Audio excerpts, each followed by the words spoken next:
حاضرین گرامی، به تالار وبینارها و کنفرانس‌های دانشگاه آنلاین زن خوش آمدید. تیم تکنیکی عملیات وبینارها و کنفرانس‌های تصدی نشرات آنلاین محترمانه از تمامی اشتراک کنندگان و برگزار کنندگان برنامه موارد ذیل را جهت حفظ و تنظیم امور تقاضا می‌نمایند. 1. برای مهمانان و دستاندارکاران برنامه که به صورت مستقیم در آجندا سهیم هستند، رول و یا نقش کوهاست داده شده است که دارای یک سلسله مسئولیت‌ها و صلاحیت‌هایی است که می‌خواهیم متوجه آن باشید.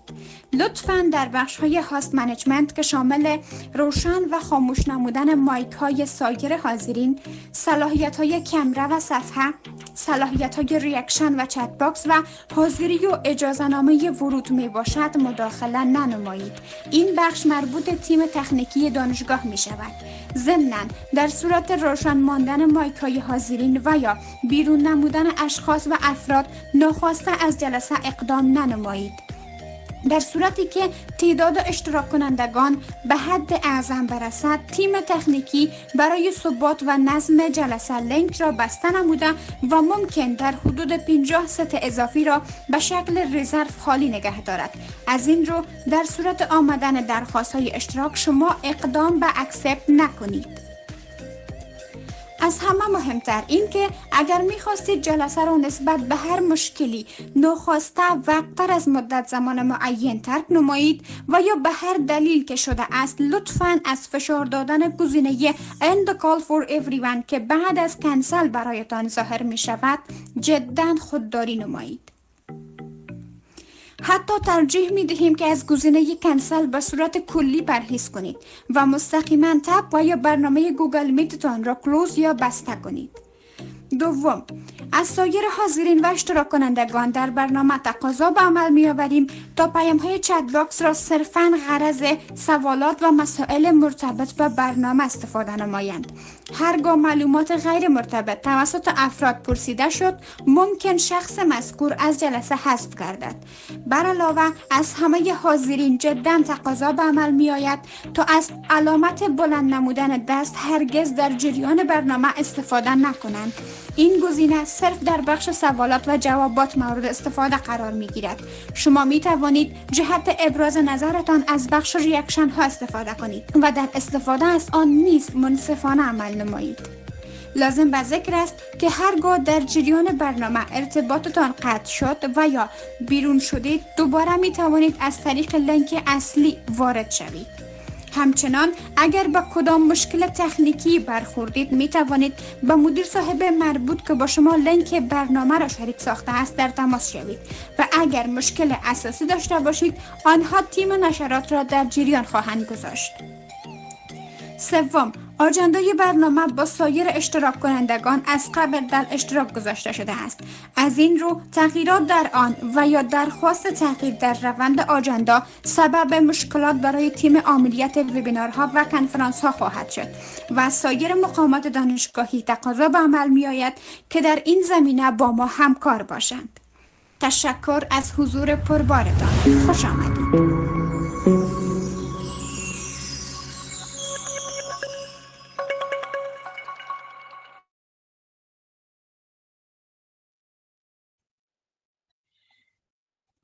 به نام خداوند لوح و قلم، حقیقت نگار وجود و عدم، خدایی که داننده راز هاست، نخستین سرآغاز آغاز هاست. درود بر روان پاک و مقدس سرور کائنات، معلم راستین بشریت، الگوی والای انسانیت، پیامبر رحمت حضرت محمد مصطفی صلی الله علیه و آله و سلم. با قصد اجازه از رئیس صاحب بزرگوار، معاون صاحبان ارجمند، مدیران گرامی، آمرین عزیز، مهمانان عالی قدر و شما فرهیختگان گرانمایه‌ای که در این وبینار علمی حضور یافته‌اید، سخنم را با ذکر نام مبارک آن پیام‌آور نور و مهربانی آغاز می‌نمایم. السلام علیکم و رحمت الله و برکاته. وبینار امروزمان که تحت عنوان تاریخچه تحول و جایگاه زبان انگلیسی در در نظام‌های آموزشی عالی و معاصر بوده و توسط ریاست دانشکده زبان و ادبیات برگزار می‌گردد. اجندای وبینار امروزمان قرار ذیل میباشد. در نخست تلاوت چند از آیات ملکوتی به صدای زیبای بانو یلدا محمدی می داشته باشیم. در ادامه معرفی دانشگاه توسط همکار خیلی خوبم بانو مینا کاکر، معرفی مهمان وبینار امروز ما که ویدیوی تهیه شده توسط تیم تصدی و نشرات به دست نشر سپرده میشه، سخنرانی افتتاحیه توسط جناب بوهنمل سهیلا عرفانی، معاون صاحب علمی دانشگاه، ارائه موضوع توسط جناب محترم سعدالدین محمدی، رئیس صاحب دانشکده زبان و ادبیات. در قسمت پایانی همچنان عرض سوالات و جمع بندی می داشته باشیم که توسط جناب محترم اسمت الله اکبر، آمر صاحب دیپارتمنت زبان و ادبیات انگلیسی. چه خوب است که وبینار امروزمان را با چند از آیات ملکوتی به صدای زیبای بانو یلدا جان محمدی آغازگر شویم. بانو یلدا محمدی عزیز، مایک در اختیارتان است، بفرمایید.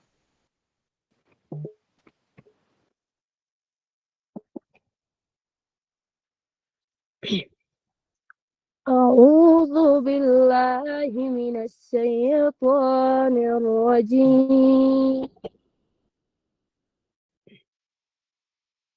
بسم الله الرحمن الرحيم. الرحمن علم القرآن خلق الإنسان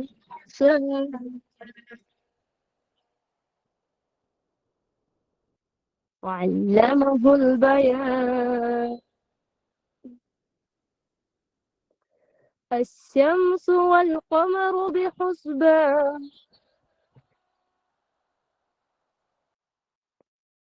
والنجم والشجر يسجدان والسماء رفعها ووضع الميزان ألا تطغوا في الميزان وأقيموا الوزن بالقسط ولا تخسروا الميزان والأرض وضعها للأنام فيها فاكهة والنخل ذات الأكمام والحب والعصف والريحان فبأي آلاء ربكما تكذبان صدق الله العظيم.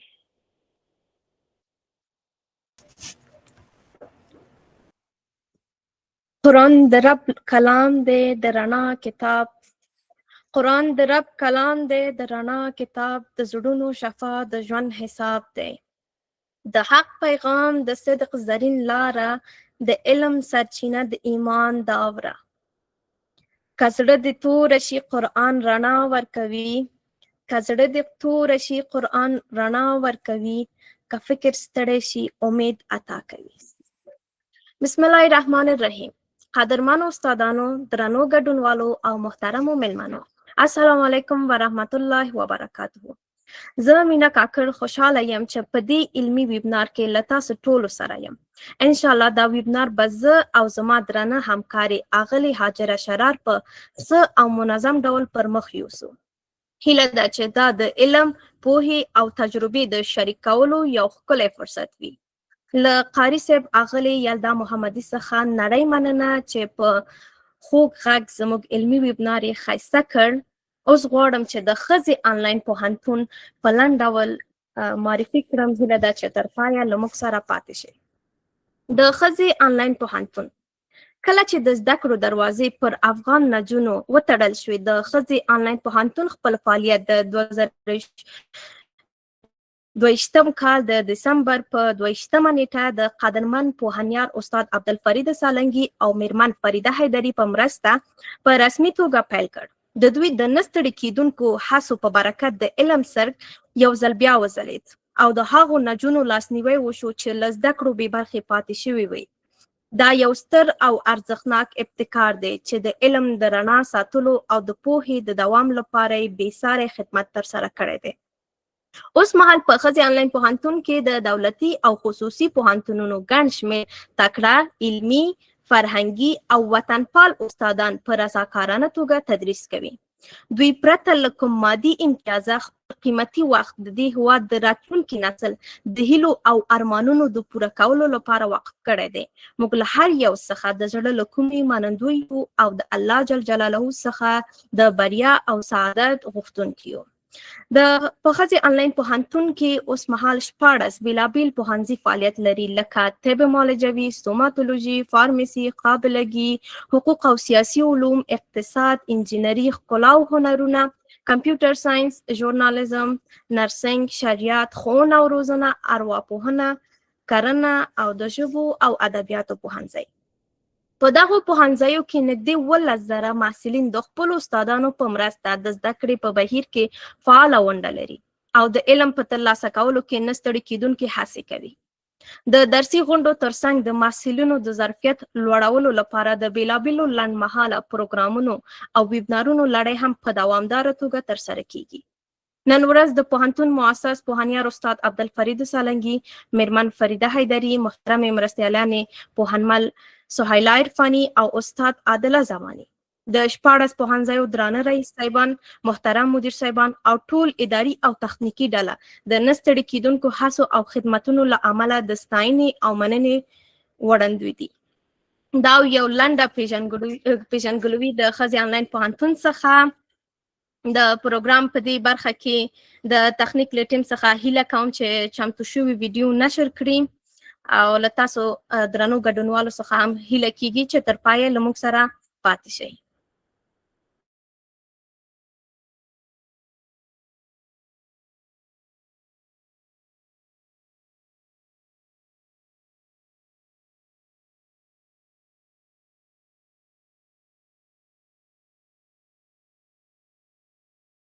ادبیات، آینه روح انسان و زبان احساسات ناب است. زندگی استاد گرانقدر تجلی عشق به واژه‌ها و خدمت به فرهنگ و دانش است. در این بیوگرافی با مسیر آشنا می‌شویم که از تلاش، اندیشه و عشق به ادب فارسی آکنده است. مسیری که روشنی یا الهام بخش نسل‌های آینده خواهد بود.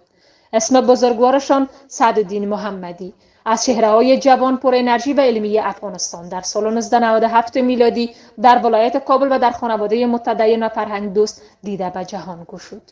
از همان دوران کودکی عشق به دانش و معارف اسلامی در وجودش جوانه زد و نخستین آموزش‌های دینی و قرآنی را نزد علمای محل آغاز نمود.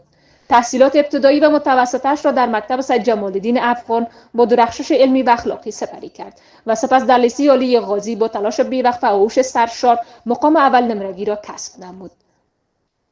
ورود او به دانشگاه کابل در دانشکده زبان ادبیات و دیپارتمنت زبان انگلیسی نقطه عطفی در مسیر علمیش بود. در این نهاد علمی با اشتیاق فراوان و فراگیری دانش پرداخت و به یکی از دانشجویان فعال و پیشگام بدل شد. در کنار تحصیل در انجمن محصلان دانشگاه کابل و مرکز ابتکار و خلاقیت نقش برجسته ایفا کرده در سازماندهی برنامه‌های علمی و فرهنگی مشارکت فعال داشت.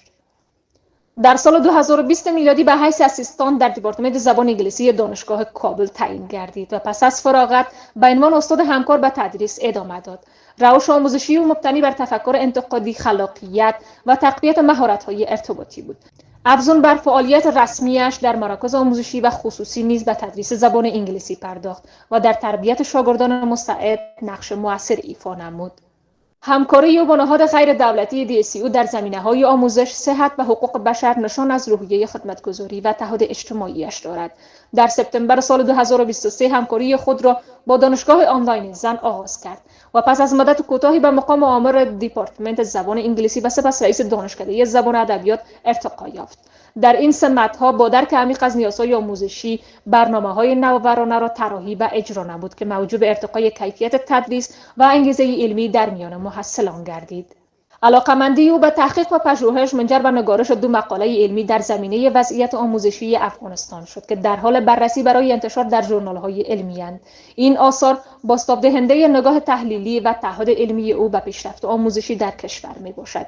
در حال حاضر آقای محمدی مصروف ادامه تحصیلات در مقطع ماستری در یکی از دانشگاه‌های معتبر کشور هند است. انتخابی که نشان از علاقه او به گسترش دانش در محیط چند فرهنگی و علمی دارد. ممنون و سپاسگزار ایشان هستیم.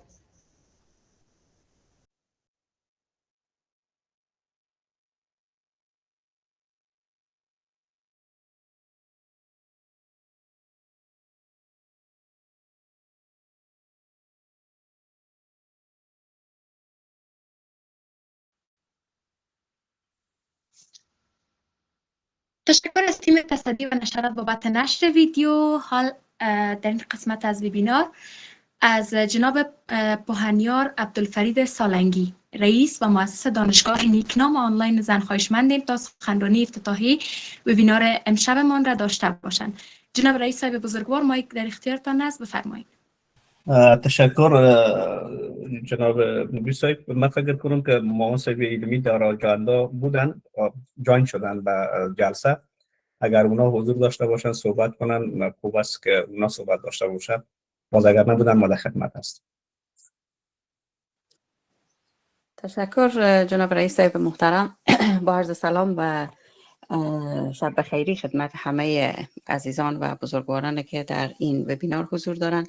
جناب رئیس صاحب دانشگاه آنلاین زن بوهنیار عبدالفرید سالنگی، معاون صاحب محترم معسلان خانم زمانی عزیز، اعضای هیئت رهبری و همچنان رؤسای دانشکده ها هر یک اگر حضور دارند و تمامی استادان گرانقدر ما، محصلین گرامی، مهمانانی که از بیرون جاین شدن و محصلان پرتلاش دانشگاه آنلاین زن و همچنین سلام ویژه خدمت مهمان عزیز برنامه جناب استاد سعدالدین محمدی، رئیس صاحب دانشکده ادبیات و زبان ما که یکی از اساتید و رؤسای پرتلاش هستند در دانشگاه آنلاین زن و میخوان در مورد تاریخچه و تحول و تکامل زبان انگلیسی صحبت بکنن. خب بحث اصلی که خود جناب استاد پیش خواهند برد، اما در قسمت زبان واقعا آدم وقتی میتونه اهمیت یک زبان رو درک بکنه، به خصوص زبان بین المللی مثل زبان انگلیسی که در همه کشورها تقریبا میشه گفت کاربرد داره، که خارج میشه از کشور و وقتی که به موقعیت‌های مختلف قرار میگیره، در کشورهای مختلف قرار میگیره، وقتی که حتی ساده ترین واژه ها و لغت های یک زبان را آدم نفهمه و کسی صحبت میکنه با انسان، مثلا شما نمیتونید تشخیص بدین معنی و مفهوم چیزی را که میگیره، و ولوی که یک موضوعی بسیار پیش و پا افتاده، مثل ای که مثلا موبایلت را خاموش کن یا سوار شو مثلا به طیاره یا پایین شو از بس، وقت درک میکنه آدم که خب چقدر اهمیت داره زبان، که ما وقتی که از کشور خود خارج میشیم و از زبان مادری خود استفاده نمی کنیم در کشورهای دیگه و با یک زبان بین المللی میخوایم صحبت بکنیم، ما چقدر مشکل داریم. و این او وقت هست که قدر زبان دانستن یا زبان دوم فهمیدن بیشتر انسان درک میکنه. امروز به خصوص با آمدن تکنولوژی یک بخش از زندگی ما گره خورده با تکنولوژی که از غرب و از اروپا و از امریکا صادر میشه و این تکنولوژی وابسته به زبان هست. شما زمانی میتونید از تکنولوژی مثل کامپیوتر، مثل اینترنت، مثل AI، مثل موضوعات دیگه استفاده بکنید که زبان رو یاد داشته باشین. اگر زبان رو بلد نباشیم، حتی یک دستور ساده‌ای که در کامپیوتر باید او رو مثلا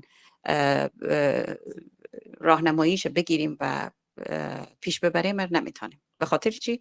به خاطر از اینکه زبان کامپیوتر زبان انگلیسی هست. هر چقدر هم که شما زبان مثلا بیاین تغییر بدین، به زبان مادری بسازین، ولی باز هم آیکن های اصلی که استفاده میشه در کامپیوتر و دستورالعمل‌های کامپیوتر و به خصوص اینترنت، دانلود کردن نرم افزارها، اپلیکیشن ها، همه دستورالعمل‌های هست که به زبان انگلیسی هست و خود دایرکشن یا مسیر که به شما مشخص میکنه از کجا شروع کنید، چگونه یک برنامه اپلیکیشن نصب کنید، چگونه او را مثلا اینستال بکنید، چگونه او را استفاده بکنید، همه به زبان انگلیسی هست. هر چقدر شما تلاش بکنید که بخواید زبانش را فارسی بسازین، باز هم میبینید که با مشکل میخورین. پس میبینید که زبان انگلیسی چقدر اهمیت داره و چقدر خوب هست که ما یک برنامه ریزی داشته باشیم و واقعا وقت بگذاریم در مورد زبان. حالا وقتی که شما به کشورهای مختلف میرین و زبانهای مختلف از مثلا سخت‌ترین زبانهای دنیا گرفته که مثلا مثل زبان آلمانی یا جرمنی هست یا مثلا زبان فرانسوی هست یا زبانهای مثل چینایی و کوریایی هست، وقتی که شما این زبانها رو کنار هم میگذارین و بعد زبان انگلیسی با زبان انگلیسی مقایسه میکنین، میبینید که زبان انگلیسی آسانترین زبان هست. و زمانی که شما زبان انگلیسی رو یاد داشته باشین، زبانهایی که برگرفته از زبان انگلیسی هست مثل زبان فرانسوی یا زبان اسپانیایی یا مثلا زبان ایتالیایی یا زبان فرانسوی آلمانی رو بهتر میتونین یاد بگیرید، چرا که شما منشأ لاتین میفهمین، ریشه ها رو میفهمین که از کدام زبان هست. بیشتر زبان های بین المللی از زبان لاتین گرفته شده، از زبان های انگلیسی گرفته شده و او وقت برای شما زبان سوم خیلی خیلی راحت تر و آسان تر میشه. اما اگر زبان انگلیسی رو نفهمیم، شما به هیچ عنوان نمیتونید مثلا زبان انگلیسی رو یاد بگیرین، زبان آلمانی رو یاد بگیرین یا زبان فرانسوی رو یاد بگیرین یا زبان ایتالیایی رو یاد بگیرین. پس ببینید چقدر به هم ربط داره این زبان ها.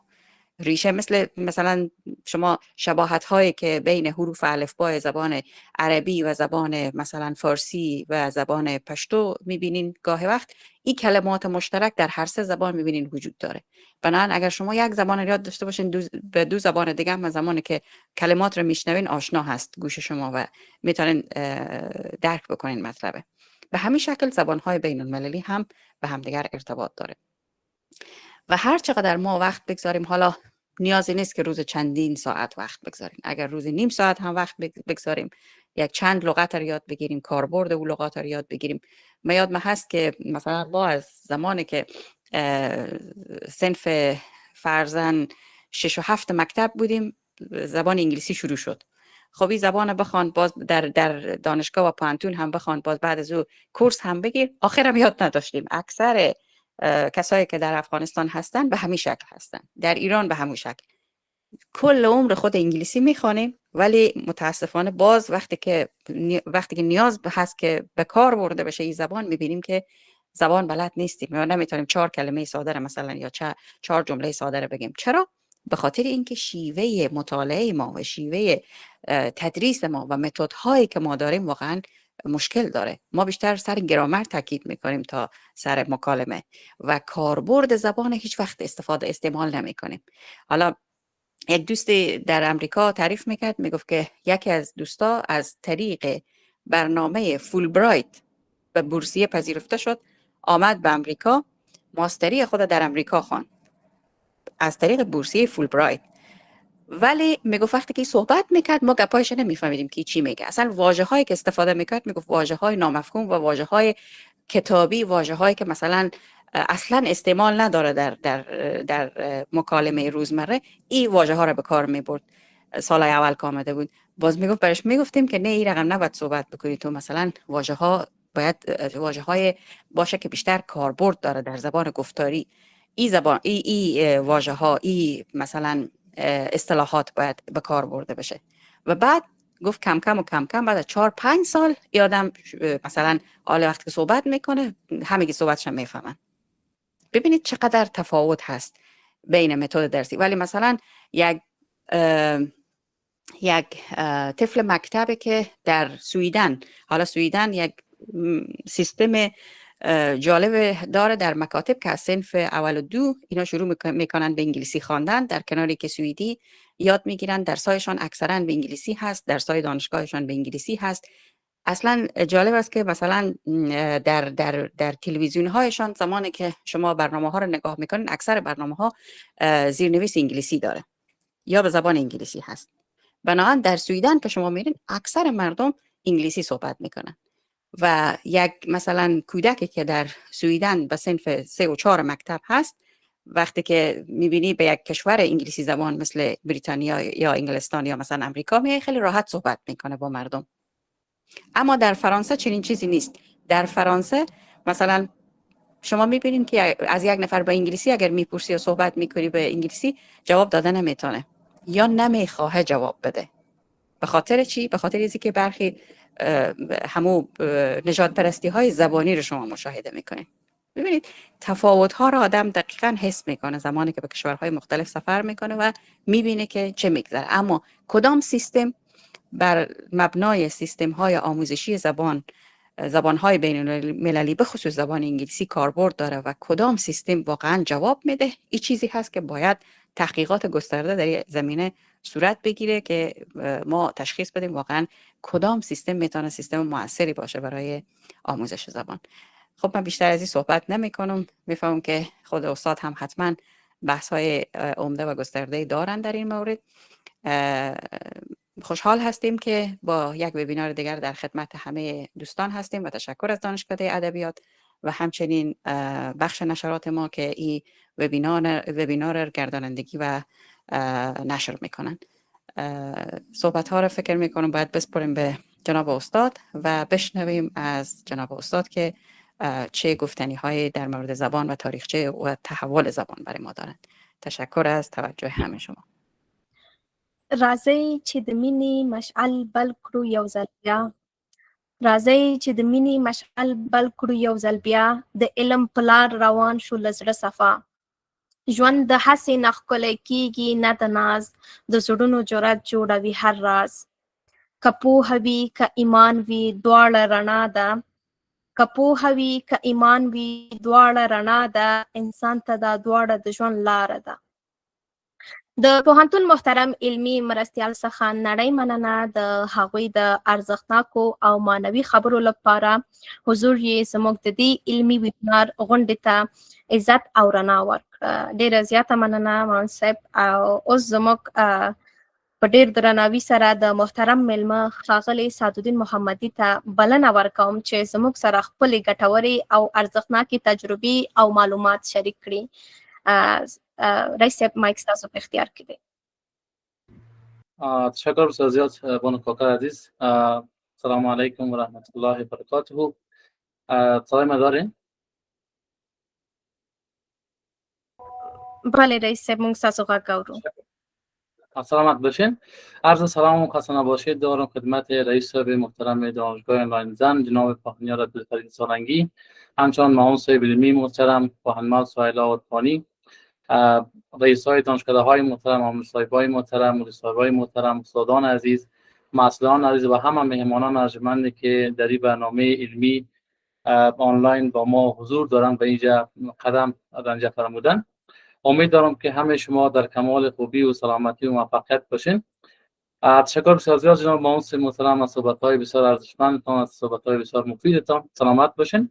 من همیشه که صحبت میکنم با استادای عزیز خود باز میگم که هر چقدر که رتبه و تجربه اساتید ما و اشخاص بزرگ جامعه ما بلند رفته میره، از اون صحبت‌هایش فهمیده میشه، از اون طرز صحبتش، از اون شیرینی‌های صحبتش، از جابجایی کلماتش. و سلامت باشین معاون محترم از اینکه صحبت‌هایتون ما را مستفید کردین. ممنونتان. خب مایه خرسندی و خوشی است که امروز در یک برنامه بسیار علمی و مفید دیگر با شما عزیزان من هستم و موضوع ما قسمی که قبلا یادآور شدم تاریخچه تحول و جایگاه زبان انگلیسی در نظام‌های آموزش عالی معاصر هستم. ما همیشه دوست داریم که قبل از شروع هر برنامه با آیات قرآن کریم شروع بکنم صحبت‌های خود را. بسم الله الرحمن الرحیم. اقرأ باسم ربک الذی خلق الانسان من علق.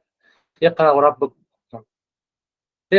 وربك الاکرم الذی علم بالقلم علم الانسان ما لم یعلم. خداوند متعال در این آیه کریمه میگه که بخوان به نام پروردگارت که آفرید انسان را از خون بسته. بخوان و پروردگار تو بزرگوار است. همان که با قلم آموخت انسان هر آنچه که نمیدانست. خب در ابتدای آیه کریمه و ای که اولین آیه است که به حضرت محمد صلی الله علیه و نازل شده و درباره خواندن به انسان امر میشه، امر مستقیم است که بخوان و این نشان میده جایگاه آموزش، جایگاه آموختن بر انسان. پس یادگیری یک زبان، خصوصا زبانی که بسیار مطرح است و لازم است و ضرورت است، یکی از واجبه های دینی ما است. ما واقعا باید که بیاموزیم، واقعا ضرورت ما است که ما یک زبان مهمه، یک زبان که بین المللی است و ضرورت است بیاموزیم تا بتانیم ارتباطات حداقل با مسلمانای دیگر در روی جهان داشته باشیم. خب اسمی که قبلا یادآور شدن، من سعدالدین محمدی هستم، رئیس دانشکده زبان ادبیات دانشگاه نایینزن و انشالله که امشب بتانیم یک وبینار خیلی عالی در موضوعی که یاد شده داشته باشیم. بخیر. در ابتدا من یک سوال آماده کردم، این اسلاید نداریم فکر میکنم.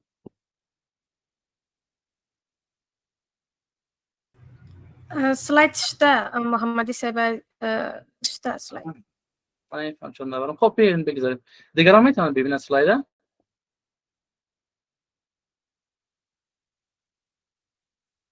خب بیاین که ابتدا ما اول وبینار قسمی آماده کنیم بخیر که اگر زیاد ما از تاریخ صحبت بکنم ممکن خسته کن برایتون تمام شه. به این خاطر کوشش میکنیم که یگان سوالاتی از شما هم داشته باشیم و شما هم جواب بتین برای ما بتونم در مسیج باکس بخونم. البته بسیار بساط کوتاه، یک دقیقه یا 2 دقیقه خواندن میشه. خب به عنوان اولین سوال، یک سوال از همتون دارم. به نظر شما زبان انگلیسی در چه مدتی به این شکوه و جلال رسیده؟ نظرتان چیست؟ ممکن چند سال طول کشیده باشه تا زبان انگلیسی به این شکوه و جلالی که فعلا هست رسیده باشه؟ بیاین یک هند، یک نظر بسین همیشه. مسیج باکس باز است فکر میکنم. همکاران عزیز باز است؟ متاسفانه که بله محمدی صاحب عزیز. بسیار. بیاین که یک نظر از شما داشته باشیم. به نظر شما انگلیسی چقدر سال پیش سر گذاشتن تا که به این اتمسته؟ خب بانو موسوی میگه که 100 سال. یکی از مسائل دیگه میگه که خب 200 سال. بله جناب رئیس، از زمان بسیار سالهای قبل. خب بسیار خوب. کسی دیگر نظر داره 50 سال در طول چند قرن؟ 400 سال، 200 سال، بیشتر از 100 سال. سلام خدمت شما استاد گرامی. 20,000 سال گفته یک نفر. 400 سال، 1300 سال، 500 سال. سالیان زیاد. I don't know unfortunately. سالیان زیاد. من نمیفهمم. خب تشکر بسیار زیاد. خب حالا میبینید که نظریات مختلف هستند. خب ما از 50 سال شروع شد تا 20,000 سال هم اینجا اگان تو ذکر کردم. تشکر بسیار زیاد. سلامت باشین، بخیر باشین. بیاین بریم به دومین سوال خود. بریم به سلاید بعدی.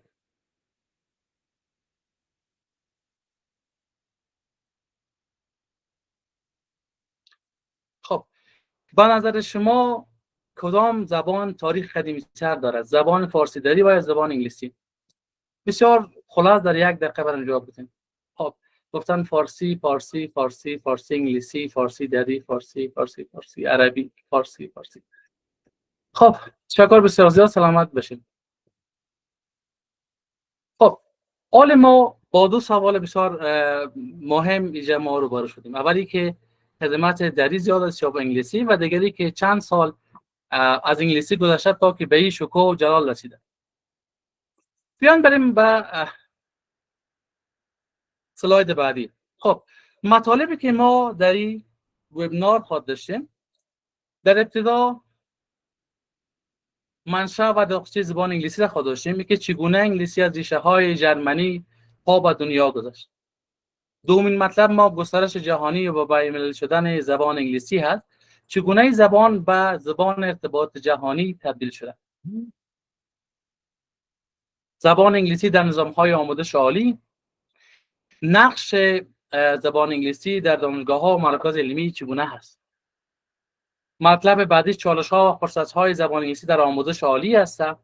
آینده زبان انگلیسی در علم و تحقیق است. و آخرش هم یادگیری زبان انگلیسی هستند.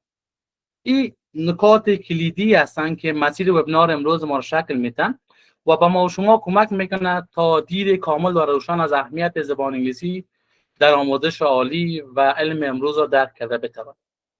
خب به عنوان اول که منشأ زبان انگلیسی از دوران انگلو ساکسون تا انگلیسی امروزی هستم. اولین دوره زبان انگلیسی که ایجاد زبان انگلیسی، ریشه زبان انگلیسی تهداب گذاشته شده، دوره اول است که نام The Anglo-Saxon Period از 449 الی 1066 میلادی می باشه. خب اولی که وضعیت بریتانیا را به این وقت ما بررسی بکنیم، در اوایل قرن پنجم کمی 449 میلادی می باشه، بریتانیا تحت نفوذ امپراتوری روم بوده، رومن امپایر بوده. اما پس از سقوط حکومت روم وضعیت سیاسی و نظامی ناپایدار بوده. در بریتانیا مردم بومی به نام سلت یا سلت ها در سراسر جزایر یمی بریتانیا پراکنده بودند و به نام سلتیک یک زبان بوده، سلتیک لنگویج، اینا سخن میگفتند. جامعهشان هم ابتدایی بود، کشاورزی و روستایی و زندگی روستایی داشتند، کشاورز بودند و به همون زندگی عادی و قبیله‌ای خود مشغول بودند. همچنان به خاطر از اینکه امپراتوری روم از بین رفته بود، پس نظم و ساختار امپراتوری روم کم کم استراکچرش وجود داشت، ولی به صورت کامل نه، بسیار ابتدایی وجود داشت. در این زمان است که سه قبیله که مربوط به جرمن می باشند، اینا جرمنی هستند، اصلا نسلشان از سواحل شمال اروپا به بریتانیا مهاجرت میکنند. اینا سه گروه از اشخاص هستند.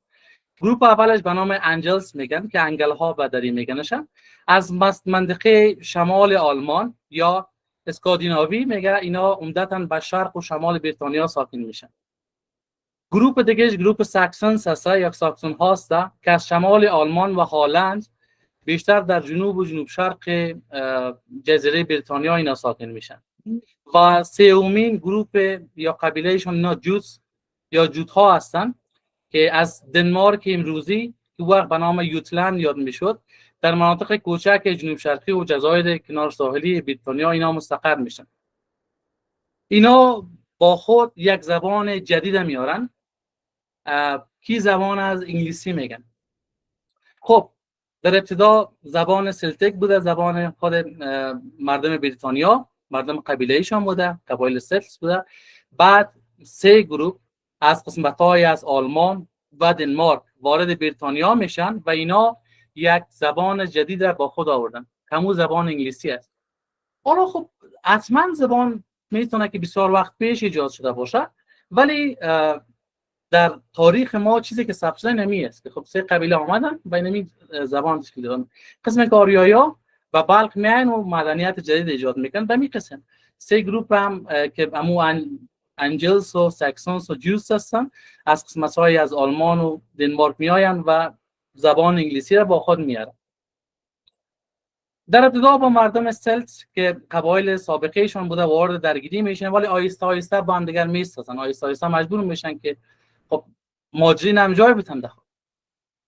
ولی زبان مهاجران که همون زمان ریشه جرمنی داشته غالب میباشه و واژه‌های جدید در سلتیک لنگویج با خود میاره و این اساس اولد انگلیش یا انگلیسی قدیمی را فراهم میکنه. زبانی که پایه اساسی جرمنیک داشته، زبان پایه آلمانی داشته. خب آثار قدیمی که ثبت شده چگونه هستند؟ حالا اگر بیایم به آثارش فکر بکنیم میشه تغییر بدیم.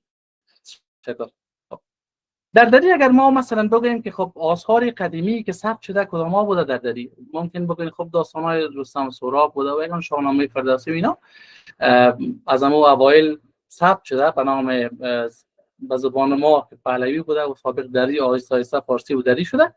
ولی در انگلیسی قدیمی ترین آثاری که وجود داره اما بیوولف هست. بیوولف حماسه قهرمانی هست، اپیک پویم هست و نویسندهش هم مشخص نیست که نویسندهش کی هست و این قدیمی ترین اثری است که از انگلیسی فعلا در نسل باستانشناسا وجود داره. داستانی از قهرمان افسانه به نام بیولف است که با ایولاها و اژدها جنگ میکنه و داستان از قصه است. در حدود 3000 بیت نوشته شده و مثل همون داستان قدیمی که پیش گفتم رستم سهراب وارسته که رستم سهراب هم بسیار ریشه قدیمی داره. می قسم بیولف هم ریشه بسیار قدیمی داره. احتمال میتن که از قرن هفتم یا هشتم تا قرن دهم میلادی نوشته شده باشه. بعد The Anglo-Saxons Chronicle یا سالنامه انگلو-ساکسون ها هستن که این هم بعد از بیولف دومین اثری است که زبان انگلیسی تا حال مانده. خب مجموعه‌ای از مختلفی از نوشتن درباره پادشاه‌ها، درباره جنگ‌ها، درباره دورهای مهم انگلستان هستن که بیشترش هم میگن که خود کینگ آلفرد دی گریت نوشته کرده. این یک پادشاه بوده در بریتانیا که از 849 میلادی تا 899 میلادی در بریتانیا حکومت میکرده. یعنی یک پادشاه علم دوست بوده و خواسته که رویدادها را هم آیستایش نوشته بکنه. خب بعد آثار دیگه هم وجود داره، مثلا دیست فرار دسی فرار دریانورد است که شعر است، پویم است. همچنان The Wanderer یا سرگردان است که او هم از آثار سابقه است که وجود داشته. بعد از اینکه دوره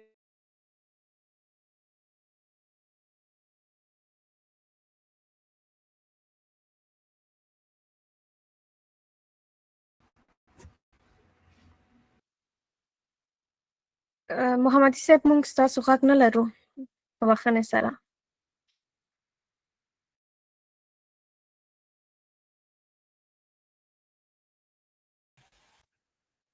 حتما بیگری شدن از برنامه هستن در برنامه. من فکر کنم که فکر میکنم رئیس گرامی کلیف کردن. خوب مشکل برشان پیش ده. خب تا اونا آمدن چون برنامه لایف است. بغضاینش هم عرض سلام و حرمت و احترام دارم خدمت جناب منصب علمی پوهان منصب سهیل عرفانی، منصب امور مسئلان استاد عادل زمانی.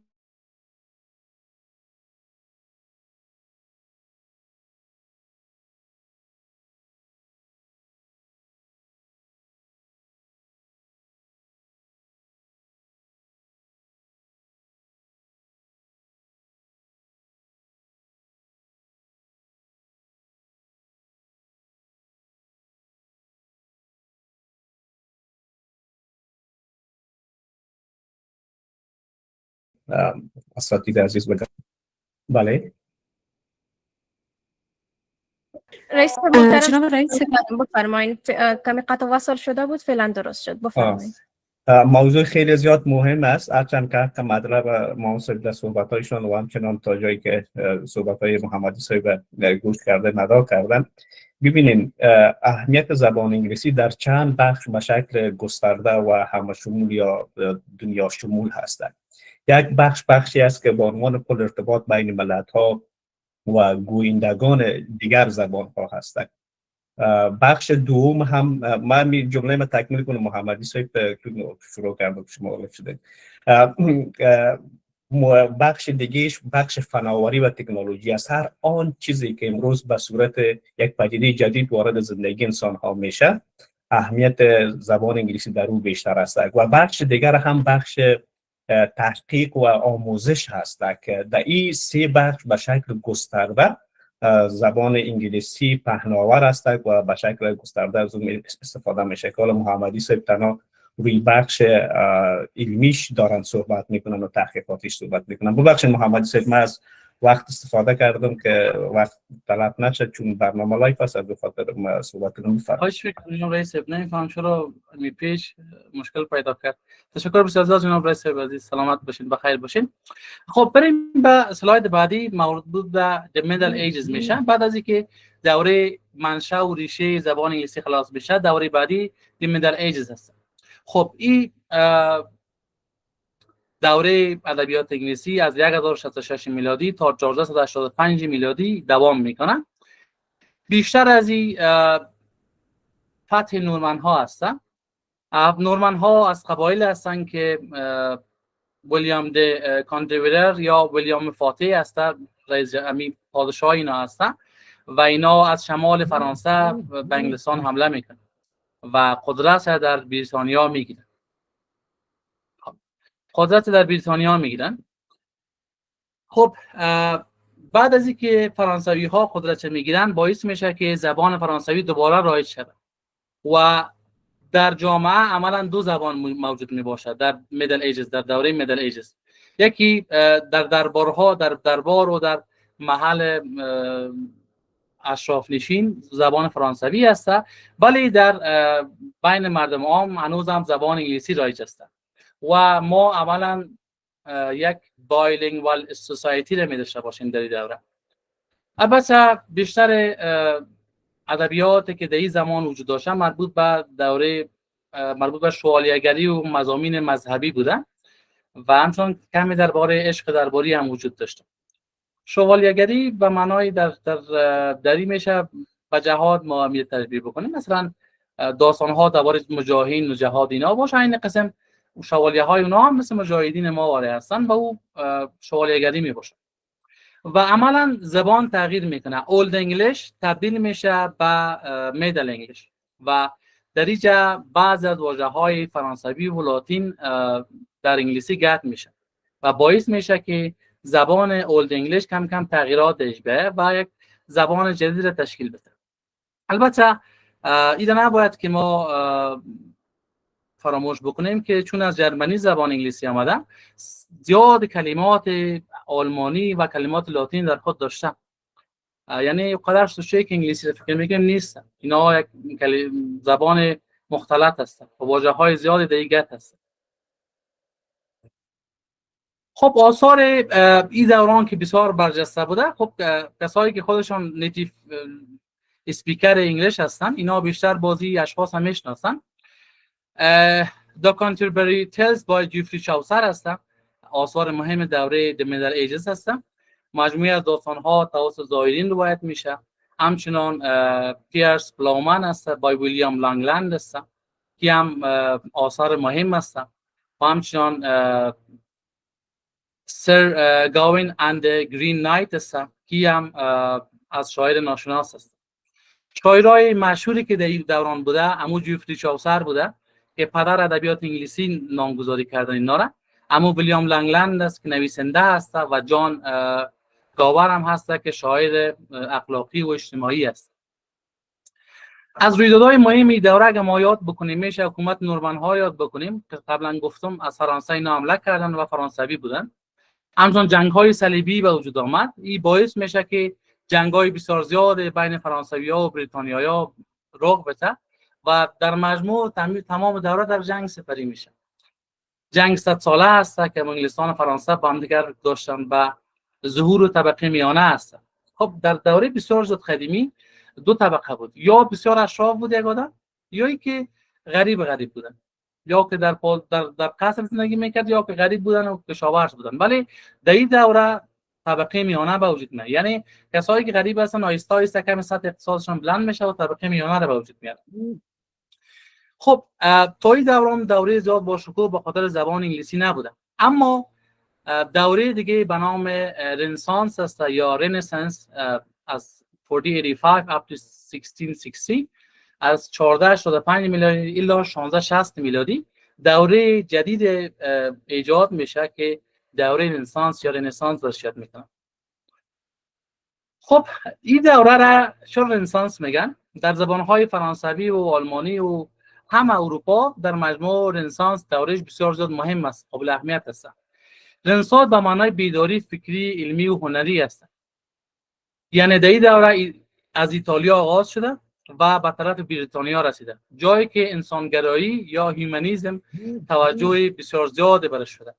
یعنی بیشتر به فکر ازی شدن که بیاین که بیدار شویم، بیاین که به فکر شویم، بیاین که به علم و هنر رجوع کنیم. قبل از او همشون جنگجو بودن. این دوران الیزابت اول است. الیزابت اول هم از 1558 تا 1603 میلادی حکومت میکنه، پادشاهی میکنه در بریتانیا و در این دوره ارتش و نیروهای دریایی بریتانیا بسیار زیاد تقویت میشه و بریتانیا وارد عرصه اکتشاف دریایی میشه. یعنی بعد از اینکه قوی میشن زیاد، این باعث میشه که خب قدرتمند شوند پیسه پیدا بکنن، کشتی ایجاد بکنن و به این فکرشون که بریم به دریا بریم، جاهای دیگر را کشف بکنیم. و این زمانی است که بریتانیا قدرتمند شده در دوره رنسانس است، 1485 تا 1660 میلادی. البته ناگفتن نباید بانیم که قدرت سیاسی طبعا باعث میشه که زبان رشد بکنه و زمانی که بریتانیا قدرتمند شد تونسته که زبان خودم آهسته آهسته رشد بده. آثار برجسته دوران هم هملت است، مکبث و رومیو و جولیت از ویلیام شکسپیر است. ویلیام شکسپیر از 1564 میلادی تا 1616 میلادی زندگی کرده. شاعر است، نمایشنامه نویس بزرگ انگلیس است که پدر ادبیات مدرن یا پدر ادبیات انگلیسی مدرن برش یاد میکنه. ما پیشتر چاوسر را گفتیم که خب اونا پدر ادبیات انگلیسی است، ولی اینا پدر ادبیات انگلیسی مدرن هستن. بیشتر واژه‌ها و کلماتی که ویلیام شکسپیر ایجاد کرد باعث شد که تا هنوز هم از او استفاده شود. یعنی اینا در قرن 17 میلادی 16 و 17 میلادی زندگی میکردن، لغات ایجاد کردن خودشان که تا هنوز هم ازش استفاده میشه. اگر ویلیام شکسپیر ما با انگلیسی با زبان فارسی به این تشبیه بکنیم، مثل مولانا جلال‌الدین بلخی ما هست. یعنی ما قدر که مولانا جلال‌الدین بلخی ما برای زبان ادبیات فارسی دری مهم است، اما قدر ویلیام شکسپیر مهم است برای ادبیات انگلیسی. آثار دیگه که از اوتوپیاست، از توماس مور است، همچنان آثار دیگه که وجود داره. شاعران مشهور این دوره هم ویلیام شکسپیر است که بیشتر دربارش گفتیم. اجمون اسپنسر است، کریستوفر مارلو است و بن جانسون است. اینا اشعار کسایی هستند که در دوره رنسانس از شاعران مطرح زبان انگلیسی بودند. خب بریم به دوره بازگشت به سنت یا The Restoration از 1660 تا 1800 میلادی. خب دوره بعدی که در انگلیسی به وجود آمد، در زبان ادبیات انگلیسی وجود دارد، دوره بازگشت به سلطنت است. خب بعد از اینکه رنسانس تا آخرش کم کم مشکلات ایجاد میشه در بریتانیا، اختلافات با وجود میاد، پادشاه‌ها ضعیف میشن پادشاهی، ولی در 1660 میلادی دوباره قدرت برگشت میکنه به چارلز دوم. خب در دوره بازگشت به سلطنت یا ریستوریشن بازم چارلز دوم به سلطنت میرسه و پس از دوران حکومت علی مور کرامول که یک پادشاه ضعیف بوده، خب چارلز دوم بیشتر اهمیت میشه به استعمار بریتانیا، بیشتر کوشش میکنه که نیروی دریایی قدرتمند شود، شرکت‌های تجارتی و مستعمراتشان بیشتر شود، رقابت‌ها هم بیشتر ایجاد شود و ارتباط فرهنگی و علمی ایجاد شود. این دوره‌ای است که بریتانیا می‌خواد که بالای کل دنیا حکومت بکنه و با وجود که منابع اقتصادی خود اکتشاف بده، خب طبعا زبانشان هم اکتشاف میکنه. آثار مهم از یام پارادایس لاست است از جان میلتون است، همچنان The Rape of the Lock است از الکساندر پاپ است و همچنان گولیورز تراولز است از جاناتان سویفت است. و شاعرای مشهور از یام جان میلتون است، الکساندر پاپ است و جان درایدن است.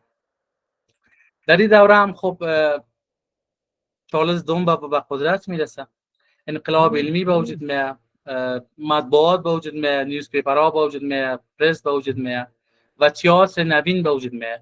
نمایشنامه‌ها و هنرهای نمایشی بیشتر در بریتانیا رشد میکنه. به این شکل ما دوره رمانتیک پیریود داریم از 1798 تا 1832 میلادی. بیشتر روی ازی فوکس نمیکنم که خسته‌کن نشه. دوره رمانتیک هم دوره کوتاهی است، تقریبا 34 سال است و او هم شاعرای مشهور خود داره، آثار مشهور خود داره و بیشتر دوره احساس و تخیل و طبیعت میگن. رویدادهای مهم از هم که هست انقلاب فرانسه است، انقلاب صنعتی است، تغییرات اجتماعی است و ظهور فردگرایی است. بعد از دوره رمانتیک هم دوره دیگر ویکتوریایی است، روی از هم زیاد فوکس نمی‌کنیم. از سال 1832 میلادی الی 1901 میلادی این دوام کرده، شاعرای مشخص خودت داشته، آثار مشخص خودت داشته و در این دوره هم پیشرفت صنعت و اخلاق اجتماعی و ادبیات و همه اینا آهسته آهسته رشد کرده. خب ملکه ویکتوریا به قدرت رسیده، انقلاب صنعتی هم به وجود آمده گسترش امپراتوری بریتانیا هم بوده و اصلاحات اجتماعی هم در بریتانیا به وجود آمد. ولی دوره‌ای که بعد از این دوره ها بسیار زیاد مهم هستند، دوره معاصر است، the modern world است که از سال 1900 میلادی تا حال در ادامه دارد. خب در این دوره معاصر دوره است که نوگرایی، جهانی شدن و تنوع فرهنگی به وجود میاد.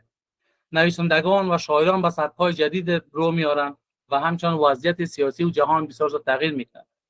از سال 1900 تا فی الحال 2 جنگ جهانی رخ میده، جنگ جهانی اول و جنگ جهانی دوم، باعث تحولات عظیم سیاسی و اقتصادی میشه. بریتانیا همچنان قدرت جهانی میمانه ولی کم رنگ میشه، قدرت سابقه که داره از دست میده. آثار برجسته در این دوران هم وجود داره. بعضی آثاری هست که مهم است. یکی از آثار که خیلی مهم است هری پاتر سریز است. این دوره‌ای است که جی.کی رولینگ نویسنده از میلیونر میشه با استفاده از داستان هری پاتر که نوشته میکنه. شاعرای مشهور است تی.اس. الیوت است، جی.کی رولینگ است، ورجینیا وولف است، جیمز جویس است، جورج اورول است. در این دوران دو جنگ جهانی رخ داد، پیشرفت تکنولوژی بسیار زیاد شده، جهانی شدن فرهنگ شده و بعض موضوعات دیگه که در دوره معاصر به وجود میاد. خب حالا بیاین که مقایسه بکنیم از سوال اول ما، ادبیات دری در مقابل ادبیات انگلیسی. خب ادبیات دری هم میگن که البته ما معلومات دقیقش هم ندارم ولی میگن که تقریبا از 3 قرن تا 6 قرن قبل از میلاد به وجود آمد. داستان هاملسیا صحبت می‌کنه ولی انگلیسی از قرن 5 میلادی به وجود آمده و تا فی الحال جریان داره.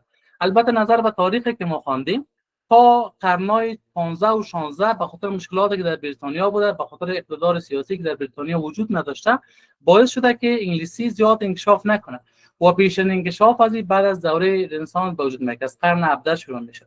در قرن 17 18 19 20 21 تقریبا 400 یا 500 سال است که انگلیسی تونسته که به شکوه و جلال خود برسه.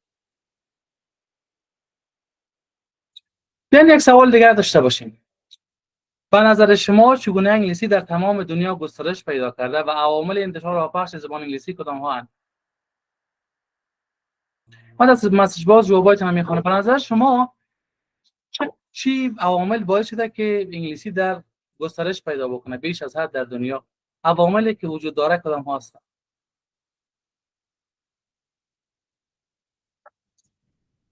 ما بازم با صفحه مشکل دارم. خب گفته که ارتباطات، نظر به قدرت سیاسی، توسعه جهانی روابط بین‌المللی، تکنولوژی، نظر به همین مواجهت انسان‌ها از یک جا به جای دیگر، قدرت سیاسی، تجاوز انگلیس‌ها به کشورهای خارجی، آفرین جمعیت به خاطر تحصیل، انقلاب صنعتی انگلستان، استعمار بریتانیا. استعمار دلیل اصلی است. تجارت جهانی به دلیل بین‌المللی بودن، سیاست، تجارت، تحصیل. تشکر، بسیار زیاد سلامت باشین. خب حالا که تاریخچه و منشأ زبان انگلیسی را خوانیم، بیاین روی ازی صحبت بکنیم چگونه گسترش پیدا کرده. عوامل انتشار و پخش زبان انگلیسی کدام ها هستند؟ خب بریم به صفحه بعد. خب گسترش جهانی و بامزه شدن زبان انگلیسی. گسترش زبان انگلیسی به عنوان ابزار جهانی برای ارتباط، تجارت و علم، ارتباط مستقیم با قدرت سیاسی، اقتصادی و فرهنگی بریتانیا دارد. از قرون وسطی و رنسانس انگلیس با تثبیت حکومت مرکزی خود و تقویت نیروهای دریایی خود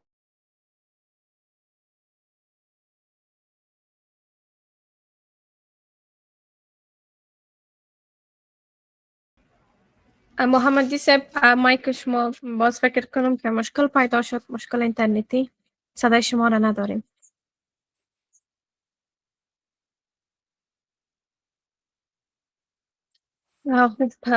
محمدین عزیز، قسمی که میدانین جناب محمدی صاحب فکر کنم مشکل اینترنتی برشان پیش شده. خب تا که بر میگردن قسمی که در جریان سلایدا اشاره کردن به بعضی از موارد، در این قسمت مثلا گفتن قرون وسطی، قرون معاصر و همچنان فعلا برمیگرده به گسترش جهانی و بین المللی شدن زبان انگلیسی پس شما منتظر باشین. انشالله استاد پس برگرده این موارد برتان به شکل عمده تشریح میکنن و در ضمن شما موارد داره که بفرمایید. ما از موقع استفاده کنم تا برمیگردم. امیدوارم بفرمایید. ما شریک از ویبینار نشم.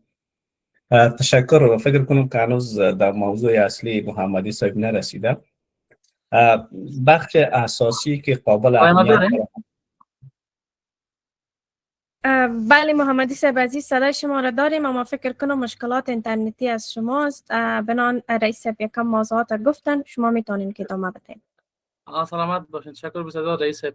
وقت نیست، واقعا نمیفهم چرا اینترنت ما سر به خود آف میشه. تشکر بسیار زیاد. خب بریم به مستعمره انگلیس. خب انگلیس اقتدار در قرن 17 و 18 قدرتمند میشه که کل دنیا را میگیره.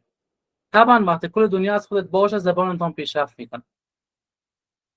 انگلیس میتونه که امریکای شمالی را، ویرجینیا و ماساچوست در نیویورک بگیره در سالهای 1607 و از 1607 تا 1776 میلادی قبل از اینکه امریکا استقلال خود دوباره بگیره. همچنین امریکای جنوبی را، جامائیکا را، باربادوس، ترینداد همو از همو کشورهای امریکای مرکزی است. اینا میتونن قدرت در دست بگیرن و بالا از اینا مستعمره داشته باشن. همچنین در افریقای جنوبی، نایجیریا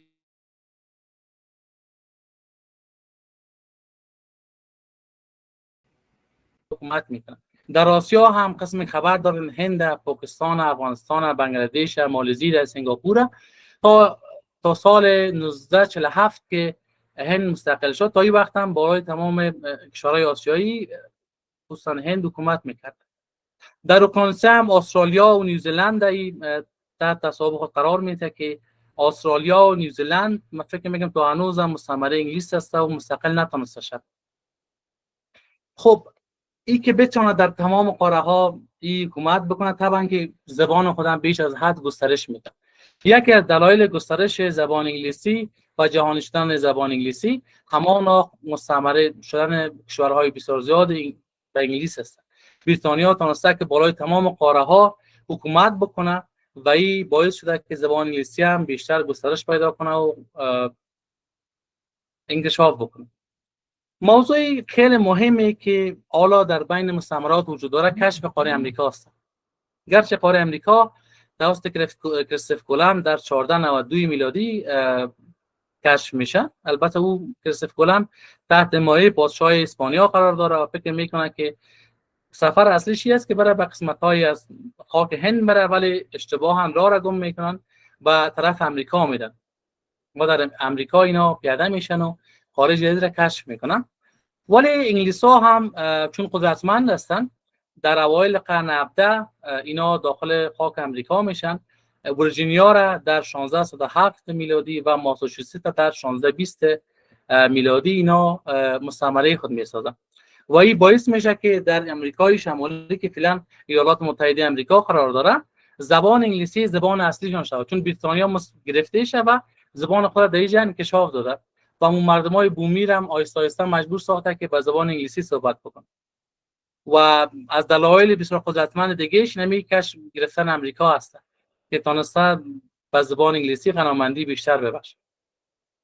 خب بیاین که حالا که روی مستعمره بریتانیا صحبت کردیم و گفتیم که بریتانیا چقدر تونسته که بر انکشاف و گسترش زبان انگلیسی تاثیر داشته باشه، روی امریکا هم صحبت بکنیم که امریکا چه قسم تونست که قدرتمند شوه و گسترش زیاد در زبان انگلیسی داشته باشه.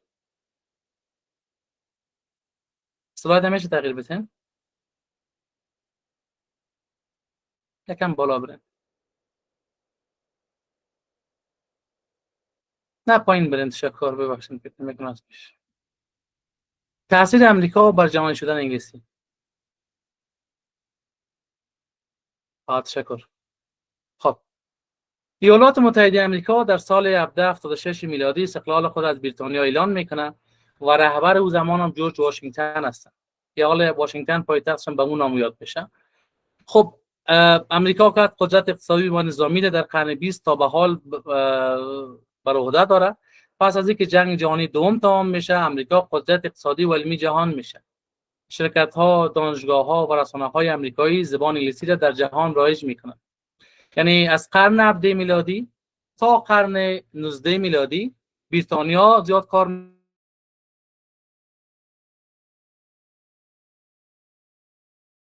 بعد از قرن 20 میلادی از سال 1920 1930 و 1940 امریکا دیگه شروع میکنه با تلاش‌های خود به خاطر گسترش زبان انگلیسی. خب بعد از اینکه جنگ جهانی دوم میشه 1945 امریکا به مرکز علم و تکنولوژی و فرهنگ جهانی تبدیل میشه و نفوذ خود در سراسر جهان گسترش میده. این باعث میشه که دانشگاه‌ها و مؤسسات تحقیقاتی و شرکت‌های بزرگ آمریکایی زبان انگلیسی را به عنوان زبان علم آموزش و تجارت خود استفاده بکنند. و این باعث میشه که زبان انگلیسی بازم گسترش بیشتر پیدا بکنه. رسانه‌های آمریکایی مانند خب تلویزیون‌ها و سینما و اینترنت و شبکه‌های خبری که در آمریکا هستند قدرتمندترین شبکه‌هایی هستند که مثلا زبان انگلیسی را بیش از حد گسترش بدن. ولی در اینجا انقلابی که در آمریکا با وجود آمد نقش اینترنت هست و اختراع اینترنت میشه گفت. خب اینترنت در سال 1969 میلادی ایجاد شده، البته یک پروژه وزارت دفاع آمریکا می باشه و به خاطر از این ایجاد میشه که بتونه که یک شبکه مقاوم به خاطر تبادل اطلاعات و در دانشگاه و مراکز تحقیقاتی ایجاد بکنه، ولی آهسته آهسته متوجه میشن که میشه گسترش پیدا بکنه و در سال 1980 ایده به نام اینترنت یاد میکنن یا میان شبکه یاد میکنن. در سال 1991 هم زمانی که شخص به نام تیم برنرز-لی میتونه که www یا World Wide Web تشکیل بده، باعث میشه که اینترنت بیشتر به جهان پخش شود. چون اینترنت آمریکا ایجاد کرده، پس یک انقلاب دیگر ایجاد میشه در آمریکا و بالای زبان انگلیسی بیش از حد تاثیر میگذاره. زبان انگلیسی را بیش از حد بازم گسترش میده و باعث از این میشه که زبان انگلیسی دیگه هم گسترش پیدا بکنه. بعد از او بخش نقش سینما و موسیقی و رسانه ها و فرهنگ هم نمیتونیم خب از یاد ببریم. هالیوود یک شبکه فیلمسازی آمریکا هست و بیشترین پخش و نشر فیلم هایی که از هالیوود میره در کل دنیا پخش میشه. این هم یکی از دلایلی هست که تونسته واقعا تاثیر بگذاره و گسترش بده زبان انگلیسی را. همچنان شبکه‌های تلویزیونی بسیار مهم مثل NBC، مثل نیویورک تایمز، رویترز و همه اینا اخبار بسیار مهم هستند که قابل اعتماد هستند و اینا از آمریکا تشکیل شدن و این باعث میشه که اینا هم از سال 1950 تا به حال زبان انگلیسی رو بیش از حد گسترش بدن. یک چیز براتون بگم. امیال ترامپ طرفه وضع میکنه بالای کشورهای مختلف و همه کشورها میترسه، حتی چین و ژاپن و کره همش میگه که نه نکو طرفه وضع که باز جنجال ما میکرده.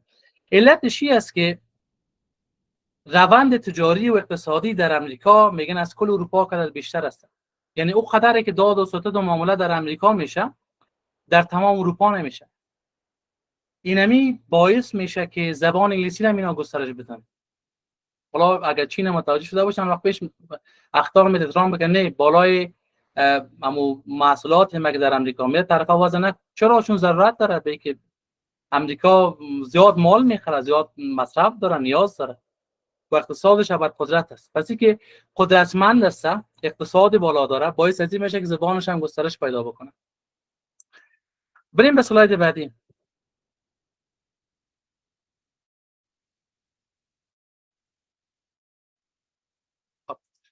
بیاین که یک سوال دیگه داشته باشیم. به نظر شما زبان انگلیسی در سیستم‌های آموزش جهانی چقدر نقش داره و کدام عوامل باعث که نقش زبان انگلیسی در آموزش عالی بیشتر باشه؟ خب حالا روی از این صحبت کردیم که منشأ و تاریخچه‌اش کجا بود و دیگه که چگونه گسترش پیدا کرد. اما روی از این صحبت بکنیم که حالا چرا در نظام آموزش عالی مهم است؟ چرا ما نیاز به این داریم که انگلیسی را بیاموزیم و چرا دانشگاه‌ها کوشش میکنن که به زبان انگلیسی فعلا تدریس بکنن؟ ببین یک چند جواب داشته باشیم از شما بعد باز پیش میریم. خب معتبر بودن منابع انگلیسی گفتم، تحصیل و مهاجرت شغلی، منابع بیشتر، با انگلیسی میتوان به دانشگاه بین‌المللی درس بخوانه. خب نقش بارز میتواند سیاست داشته باشد. زبان انگلیسی نقش بسیار مهمی در امور جهانی دارد. تکنولوژی شدن آموزش، بخاطر ضرورت شغلی، اشتغال، آینده کار، انگلیسی در پیشرفت دارد. زبان بین‌المللی است و مهمترین عاملش هم بین‌المللی بودنش هست. گفتم یکی از مسائل گفته که میتواند در مهاجرت باشد. نقش مهم در کارکردهای امروزی دارد. این یک زبان بین‌المللی است. تشکر بسیار زیاد. ببین از صحبت بکنیم که خب گسترش خب پیدا کرد، مردم خب مجبور میشه صحبت بکنه، ولی چرا لازم به این است که حتی در دانشگاه ها هم استفاده شود و تحصیل با استفاده از انگلیسی صورت بگیره. بریم مسئله بعدی. خب در ابتدا ای که زبان انگلیسی در نظام های آموزش عالی، دانشگاه های بسیار مشهور انگلیسی زبان که هستند که از بسیار قدیم هستند و بسیار معتبر هستند، بیشتر از این دانشگاه ها که هستند کتاب چاپ میکنن، کتاب های بسیار معتبره که منبع درسی بسیار دانشگاه های دیگه می باشن. یونیورسیتی آف آکسفورد است که مربوط به انگلستان میشه که درس‌هایش انگلیسی است مکمل. هاروارد یونیورسیتی است که در ایالات متحده قرار دارد. استنفورد یونیورسیتی است که در ایالات متحده است. نشنال یونیورسیتی آف سنگاپور است که به زبان انگلیسی درس ارائه میده. و یونیورسیتی آف ملبورن است در استرالیا قرار داره و این هم به زبان انگلیسی تمام درس‌های خود اینا ارائه میده. خب چند عامل اساسی وجود داره که مجبور شدن دانشگاه‌های بسیار زیاد یا دانشگاه‌های افغانستان به زبان انگلیسی درس بدن، آموزش بدن. با وجودی که ما از یک ریشه هستیم، خب از همون اندوروپیان هستیم، ما اندوروپایی از زبان انگلیسی و زبان دری، ولی به خاطر این که ما کلچر ما، فرهنگ ما متفاوت است و کلمات بسیار متفاوت است، یادگیری ما افغان‌ها انگلیسی بسیار سخت است. یعنی بسیار سخت است که ما بتونیم که انگلیسی یاد بگیریم، نظر به مثلا فرانسوی‌ها و آلمانی‌ها و کسایی که به بریتانیا نزدیک هستند. باز بعدم روی از صحبت میکنیم که چرا فرهنگ ما متفاوت است و چگونه زبان انگلیسی بر ما سخت تمام میشه. بریم به اسلاید بعدی.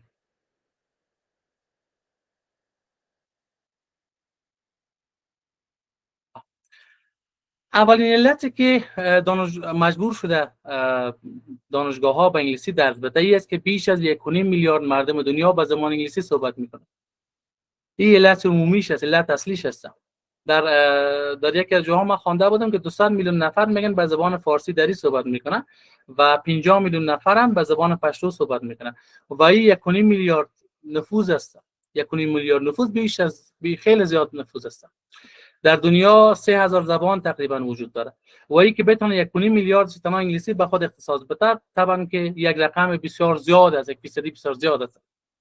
خب هزاران دانشگاه در جهان برنامه‌های به زبان انگلیسی ارائه میکنن، همونطور که ما دانشگاه‌های پیشتر نام گرفتیم و اونا میگن خب ما به زبان انگلیسی ارائه میکنم، اگر خوش هستی خوب نیستی هیچ. و اونها دانشگاه‌هایی هستن که منابع بسیار اساسی و مهم هم به اون زبان کتاب‌هایش ارائه میکنن در سراسر دنیا. اگر ما لازم به این ببینیم که بریم منابع را پیدا بکنیم، طبعا مجبور هستیم که انگلیسی بفهمیم و با زبان انگلیسی منابع را پیدا بکنیم. رشد آموزش انگلیسی در کشورهای غیر انگلیسی زبان از سال 2021 تا 2024 حدود 22% افزایش یافته. یعنی دانشگاه‌های بیشتری می‌خواهند که به زبان انگلیسی درس‌های خود ارائه بدن. افغانستان هم آهسته در همین اواخر جمهوریت بیش از حد به زبان انگلیسی وابسته بود. بیشترین درس‌های ما در دانشگاه‌های خصوصی، خصوصا استادای پاکستانی را می‌آوردن، بسیاری استادای افغان هم که می‌آوردن که در خارج تحصیل کرده بود، او مجبور بود که به زبان انگلیسی درس بده. چون منبع به زبان دری وجود نداشت. وقتی که به منبع را به زبان انگلیسی می‌آورد، مجبور بود که به انگلیسی درس هم بده. رشته‌های طب ما، رشته‌های انجینیری ما، که رشته‌های اساسی و بنیادی ما بودن، اینا منابعشان به انگلیسی بود، منبع به دری زیاد نبود. یعنی ما او دکتر و او فیلسوفی که بتونه کتاب‌های بسیار معتبر ارائه بده، خب به انگلیسی زبان زیاد بودن، به این خاطر مجبور شدن که به انگلیسی درس‌هاشون هم ارائه بدن. بیش از 240,000 برنامه آموزشی انگلیسی در بیش از 3500 مؤسسه آموزش عالی در سطح جهان فعال است. یعنی فعلا اگر حساب بکنیم تقریبا بیش از نیم دانشگاه‌های دنیا به زبان انگلیسی درس ارائه می‌کنند. بریم به اسلاید بعدی. خب علت چی هست؟ گوگل یکی از شرکت‌های بسیار مهمی است که در اینترنت فعالیت داره و گوگل منبع اصلی و اساسی معلومات دیتای ما فعلا شده. یعنی امیال اگر ما بخوایم یک معلومات را پیدا بکنیم میریم گوگل، از گوگل پیدا میکنیم. و این گوگل از امریکا هست و به زبان انگلیسی خدمات ارائه میده. البته به دیگر زبان ها هم میشه البته، ولی اساسش هم ریشهش منشأش انگلیسی است. بیش از 80,000 ژورنال علمی داوری شده به زبان انگلیسی فعال هستند. یعنی در اینترنت هر قدر ژورنالی که باشه 80,000ش مربوط به ژورنال‌های انگلیسی است. یعنی اگر یک شخص رشتهش اقتصاد باشه، حقوق باشه، ژورنالیسم باشه، روانشناسی باشه، هر اون چیز باشه و به هر زبانی باشه، اگر میخواد یک مقاله انتشار بده، یک مقاله علمی نوشته کنه و او را پخش بکنه، پابلش بکنه، مجبور است که به زبان انگلیسی را پابلش بکنه. چون همین ژورنالایی که هستن به دیگه زبان‌ها قبول نمیکنن. میگه خب تو به زبان انگلیسی برای من نوشته کن که من به زبان انگلیسی تو تایید بکنم، پابلش بکنم. و مو سیستم فیدبکشون هم به انگلیسی است. این هم باعث میشه که دانشگاه‌ها مجبور شوند به خاطر منابع و به خاطر تحقیقات و پژوهش‌هایی که وجود داره و بیشتر ژورنال‌ها به انگلیسی را میشه اینا هم به انگلیسی درس بدن. و حدود 75 تا ژورنال‌های علمی جدید در جهان به زبان انگلیسی منتشر میشن. منابع و مقالات علمی به زبان انگلیسی بیش از حد هستند. خب اولی که بریتانیا و امریکا وقتی که به اکتشاف اقتصادی و سیاسی رسیدن، طبعا که دانشمند هم تونستن پیدا بکنن، مؤدب هم ادیب هم پیدا بکنن، دکتر هم بیش از حد پیدا بکنن. امیال گرفتن دکترا در بریتانیا، در امریکا، در کشورهای اروپایی بسیار زیاد آسان شده. یک جوان به بسیار آسانی میتونه که دکترای خود در یک رشته بگیره، اما گرفتن دکترا در افغانستان بسیار سخت است. اما لیسانس هم بسیار سختی که خلاص میکنه. پس وقتی که در یک زبان انسان دکتر بیش از حد داشته باشه و او دکترای خود از هر رشته گرفته بتونه، طبعا میتونه کتاب‌های بسیار زیادی نشر بکنه، مقالات بسیار زیادی نشر بکنه و این به زبان انگلیسی نشر میشه. وقتی کشورهای همچون افغانستان میخواین که از منابع مهم این اشخاص استفاده کنن، مجبور است که به انگلیسی درس بده. منبع اساسی به انگلیسی وجود داره. این هم باعث شده که دانشگاه‌های عالی بره و انگلیسی بیشتر درس بدن، چون منابع به انگلیسی است و ژورنال‌هایی که منابع ارائه میدن به انگلیسی هستند. اساتید دکترا و دانشمندایی که ارائه میدن به زبان انگلیسی اینا آماده میکنن معلومات و دیتا و کتابای خود. بریم به بخش بعدی. خب کشورهایی که در او به زبان انگلیسی تدریس میشه، کشور بریتانیا و ایالات متحده خود زبان رسمیش است، طبعا صحبت انگلیسی تدریس میکنه. هند باعث ESL لرنر تدریس میکنه انگلیسی را، یعنی انگلیسی زبان دوم هند است. هلند است، هلند که قدرتمند بوده ولی 75% مؤسسات آموزشگاه‌هایشان به انگلیسی خدمات ارائه میدن. آلمان 56.7% مؤسسات آموزش به زبان انگلیسی داره. یعنی اگر ما 56% فکر کنیم از زبان آلمانی که زبان انگلیسی بیشتر درس میکنن، با وجودی که آلمان از ابرقدرت‌های ناتوس، از ابرقدرت‌های جهان است، ولی بازم با وجودی که حتی ریشه انگلیسی آلمانی است، ولی بازم به خاطر اینکه انگلیسی گسترش پیدا کرده، منابع زیاد است، مقالات زیاد است و درخواست به تدریس انگلیسی بسیار زیاد است، مجبور میشه که اونها هم خدمات خود به انگلیسی را بکنن. بیشتر منصف علمی گفتن از فرانسه که بیشترشان دوست ندارن بنابراین متعصب و مشکلات وجود داره به انگلیسی صحبت بکنن. بعد تا دوستان خبر دارم این آلمان بدتر از فرانسه است. یعنی آلمان دوچند فرانسه خوش نداره که به انگلیسی گپ بزنه. حتی تو انگلیسی صحبت بکنی کوشن میگن جواب بده میگه نمیفهم. ولی بازم در دانشگاه‌هایش به خاطر اینترنشنال استودنتس و به خاطر همون منابع و مقالات و پژوهش‌هایی که وجود داره مجبور است به زبان انگلیسی درس ارائه بده. بعد ترکیه و قبرس هم به انگلیسی ارائه میده خدماتش. چین، اسپانیا، ایتالیا، پرتغال همشون به زبان انگلیسی هم خدمات بسیار زیاد در دانشگاه دارن. چین که از ابرقدرت‌های اقتصادی دنیا فعلا حساب میشن، دوستان ما هستن فعلا درس میخوان. فعلا خب چین به بسیار آسانی و با پول ناچیز برنامه لیسانس و ماستری میده به افغان‌ها.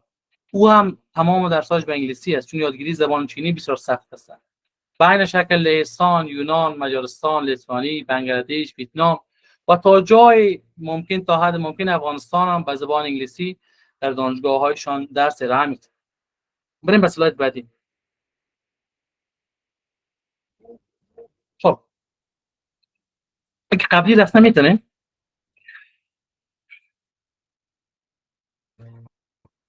خب نامده. تشکر. بریم به سلاید بعدی. ببخشید. خب حالا خب ما روی از که انگلیسی منشأش کجا گسترش در کجا پیدا کرده با نظام آموزشی عالی چه خبر استفاده میشه که معلومات حاصل کردیم. حالا بیاین روی چالش ها و فرصت های زبان انگلیسی در آموزش عالی صحبت بکنیم. من پیشتر گفتم صحبت میکردم درباره موضوع فرهنگ و مشکلاتی که ما داریم. کشور هندوستان باعث ESL میخوانن انگلیسی را، یعنی English as a second language، ولی ما باعث EFL میخوانیم، یعنی English as a foreign language، باعث یک زبان خارجی میخوانیم انگلیسی را و بر ما بسیار سخت است. چالش هایی که یاد شده بیشتر مربوط به جامعه افغانستان است. خب ما یکی از مسائل های ما بودن مونوگراف را دفاع کردن و موضوعشون هم موضوع تاثیر فرهنگ the impact of culture on learning a language. بسیار زیاد موضوع جالب بود و من هم واقعا خوشم آمد. من در اونجا گفتم که خب بیشتر کتابایی که در ابتدا تدریس میشه در افغانستان در سالهای اول جمهوریت ناقص بودن. مثلا کتاب دیوان اینا بعضی کتابای بسیار بود خاص بود، به نظر من ناقص بود. چرا؟ چون با فرهنگ ما همخوانی نداشت. در بعض از جاهای کتاب مثلا میگه بیاین که خواندن بخونیم، سنگرش بهترین سنگر شما کی است و جاستین بیبر هم میگفتن و بعضی سلینا گومز اینا رو میگفتن. اونها رو بیشتر مسئولان موقع علاقمند درش نبودن و بیشتر دوست نداشتن که یاد بگیرن.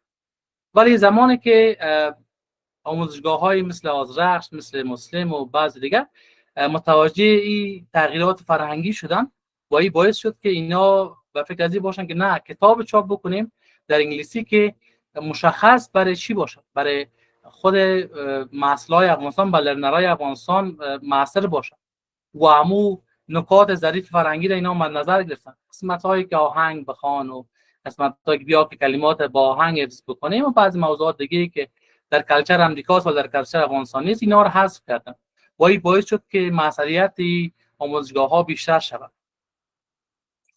خب چالش‌های وجود داره در یادگیری انگلیسی یا در استفاده انگلیسی در آموزش عالی خصوصا در افغانستان.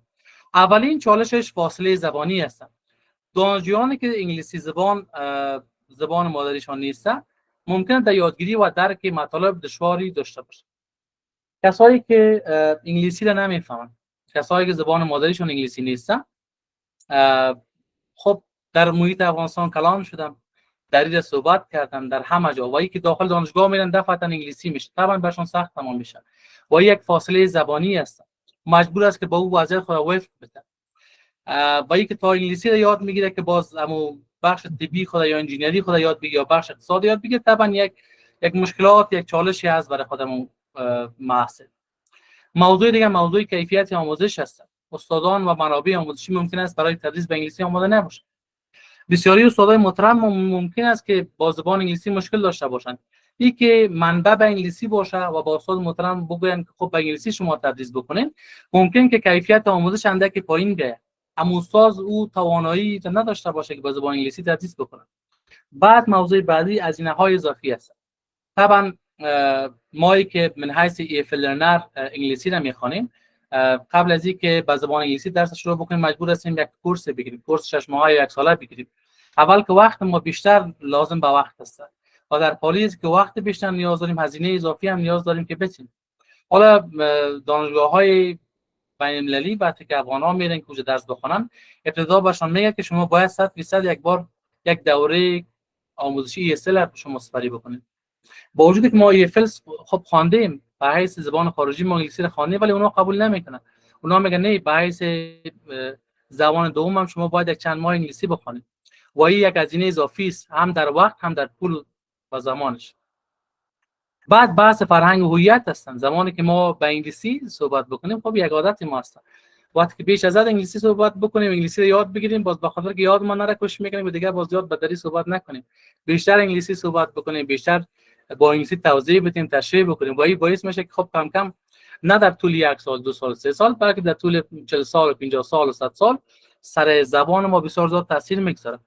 مثلا در هند بسیاری برنامه ها را اگه متوجه شده باشید، کسایی که طبقه بلند جامعه هستن، پولدار هستن، اینا حتی به اولادای خود اخطار میدن که حق نداری هندی صحبت بکنی، چرا که باش یادش نره، باش که یاد بگیره انگلیسی ده.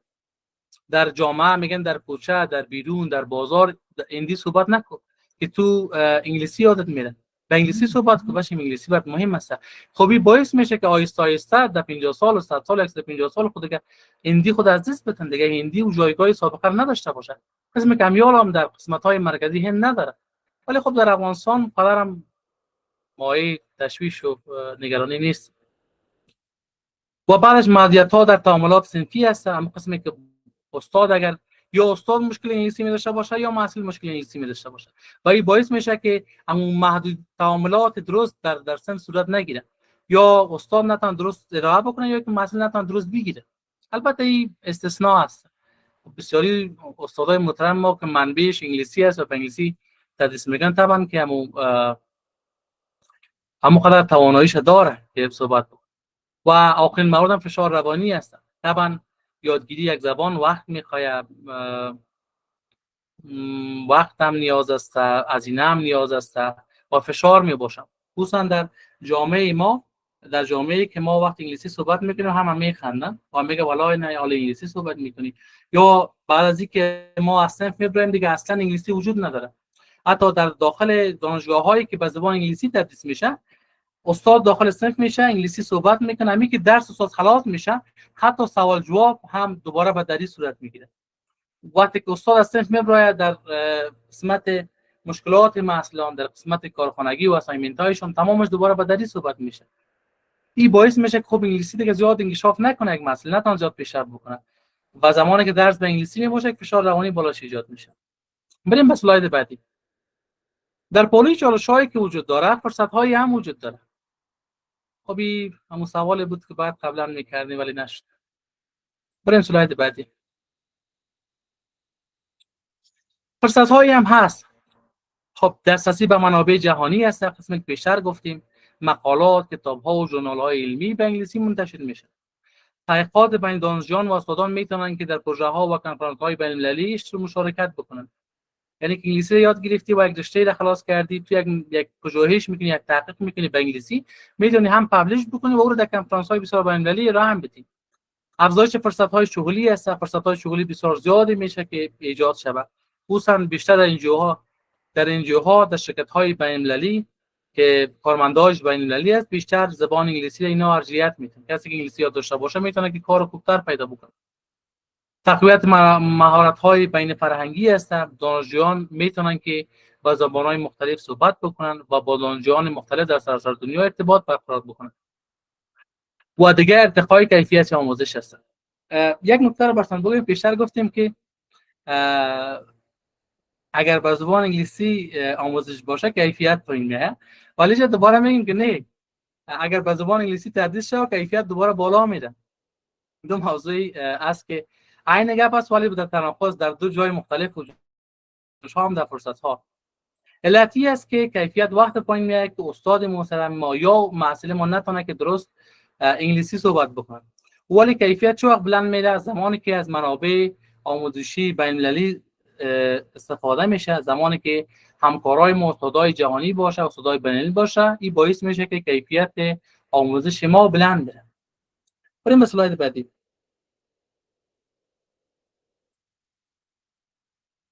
خب به نظر شما با وجود وضعیت سیاسی فعلی در جهان، زبان انگلیسی میتونه همچنان در صدر زبان‌های دنیا باشه؟ یعنی به نظر شما آینده زبان انگلیسی چی خواهد باشه؟ بیایم که یک جوابایی از شما هم داشته باشیم، بعد باز پیش میریم. With political tensions, English will likely to retain its dominance due to its role in international business, science and digital communication. Thanks a lot. Ms. کاکر. Ms. کاکر گفته که خب با وجود وضعیت سیاسی بازم میتونه که انگلیسی هنوز هم میتونه که غالب باشه. به خاطر چی؟ به خاطر نقشش در اقتصاد بین‌المللی، در ساینس و در کمیونیکیشن دیجیتال. بیشتر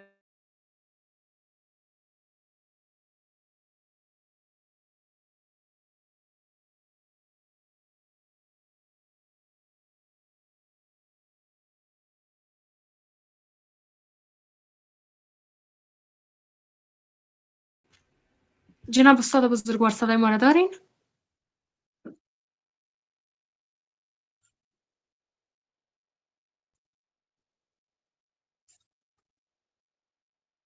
فکر کنم بازم مشکل اینترنت است.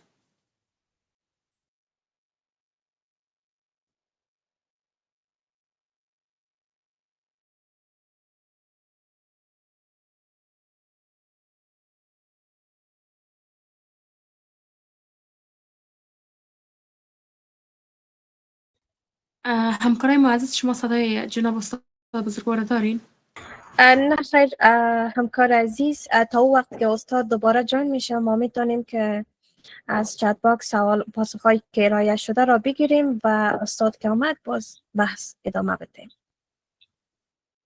خیلی خوب، درست است. اگر جناب رئیس تا زمان صحبت‌های دارن میشه که ادامه صحبت‌هایشان را داشته باشیم، در غیر صورت نظریات چت باکس را می داشته باشیم.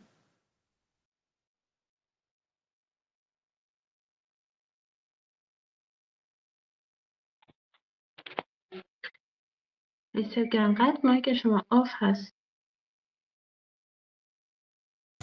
محمد صاحب هست. من که شروع میکنم باز محمدی صاحب هست میرسه. اگر رقم تو میمونه باز گپ آدم در پیش آدم جگر آدم خون میشه. نه از این خاطر نخواستم دیگه گپای میمنی میشه. منتظر هستم که محمدی صاحب وارد جلسه شون، جلسه را به اتمام برسانم باز من صحبت خودم داشته باشم. درست هست رئیس. معلولین گرامی دقت داشته باشیم که در چت باکس همون تایم هایی که باز میشه سوالات خارج از موضوع نپرسیم، باعث نشیم که به انحراف بره موضوع و صبر بکنیم تا استاد جوین بشن. خوش آمدید میگیم با مان صاحب. بفرمایید جناب مان صاحب عزیز. سلامت باشیم. می‌خواستم یک سوالی داشته باشم به حضور رئیس معاون صاحب علمی. استاد که خارج شدم از جلسه و همه اساتید و محصلین و مدیران عزیزی که هستن در جلسه به همین اندازه هستم. سلامت باشید. خوش آمدید همچنان می داشته باشیم به معاون صاحب علمی دانشگاه و معاون صاحب امور محصلان و خوشحال هستیم از اینکه حضور یافتن. محصلین عزیز، در تایی که جناب استاد برمیگردن فقط چند نکته را مد نظر داشته باشین. در جریانی که سوالاتتان را می داشته باشیم فقط موقعیت خوب را اختیار کنین. سوالاتتان کوشش کنین که به شکل کوتاه و مختصر باشه. اگر در جریان سوالات را که از دوستان میگیریم سوالات شما پرسیده میشه، خواهشاً دستتان پایین کنین تا یک وقت برسه به دیگران. و اگر سوالاتتان به شکل تکراری می باشه باز هم میشه که لطف کنین و دستتان پایین کنین تا اینکه باشه که سوالات جدید را بگیریم به اینکه به داشته های ما و شما همچنان بیافزایم و سوالتان همچنان مطابق موضوع ویبینار باشه و کوشش کنین که از موضوع خارج از موضوع سوالتان نباشه، موقعیت درست را اختیار کنین و همین. خب من مثالاتای آجر صاحب، من مثالاتایی که از استاد دیدم فکر کنم در قسمت آخرش رسیده. یک نتیجه گیریش هم مونده. خیر است نتیجه گیری تمام میکنیم. اگر استاد آمد باز بخیر برای پرسش‌ها پاسخ میگه چون وقت ویبینار هم زیاد دراز شد. با هر صورتش ببینید مسئولین عزیز، آنچه را که محمدی صاحب گفتن یا محمدی صاحب گفتن اونا تخصصشان است و با او ما نمیچسبیم و حق مطلب ادا کردن رشتهشان زبان است. اما ما از نگاه از این که در می عصر زمان زندگی میکنیم و این که اهمیت زبان چگونه هست یک موضوعی بسیار زیاد بسزایی است که هر کدام شما باید درک کنید. خب موضوع اول اهمیت زبان است. بدون شک هر زبانی که باشه از اهمیت خاص خودش برخوردار است و اهمیت زبان بر نمیگرده به تعداد گویندگان زبان. اگر اینگونه باشه گویندگان زبان عربی، گویندگان زبان روسی نسبت به زبان انگلیسی خیلی زیاد بیشتر است. وقتی که من گویندگان زبان یعنی کسانی که با عنوان زبان مادریشان استفاده میکنن. شما میفهمید که برای زبان عربی گویندگان زیادی داره و از همه مهمتر 1 میلیارد بیشتر از 1 میلیارد انسان زبان مادریشان چینی هستند پس اهمیت زبان نظر به گویندگان یا تعداد و نفوذ یک کشور که زبان مادریشان است بر نمیگردد. چند عامل بسیار زیاد مؤثر وجود داره که زبان با اهمیت میسازند. عوامل مختلف هستند. اولش کاربرد زبان هست که در چی بخش‌ها میتونین زبان به کار ببرین. خب بخش‌های عوامل مختلف هست. از بخش‌های اقتصادی اگر ما شما شروع کنید در بخش‌های تکنولوژی ببینید که عمده‌ترین عوامل که یک زبان از به زبان بین‌المللی تبدیل میکنه این عوامل است که بخش اقتصاد است و بخش تکنولوژی هست و بعدش بخش تحصیلات و بخش‌های دیگه هستند.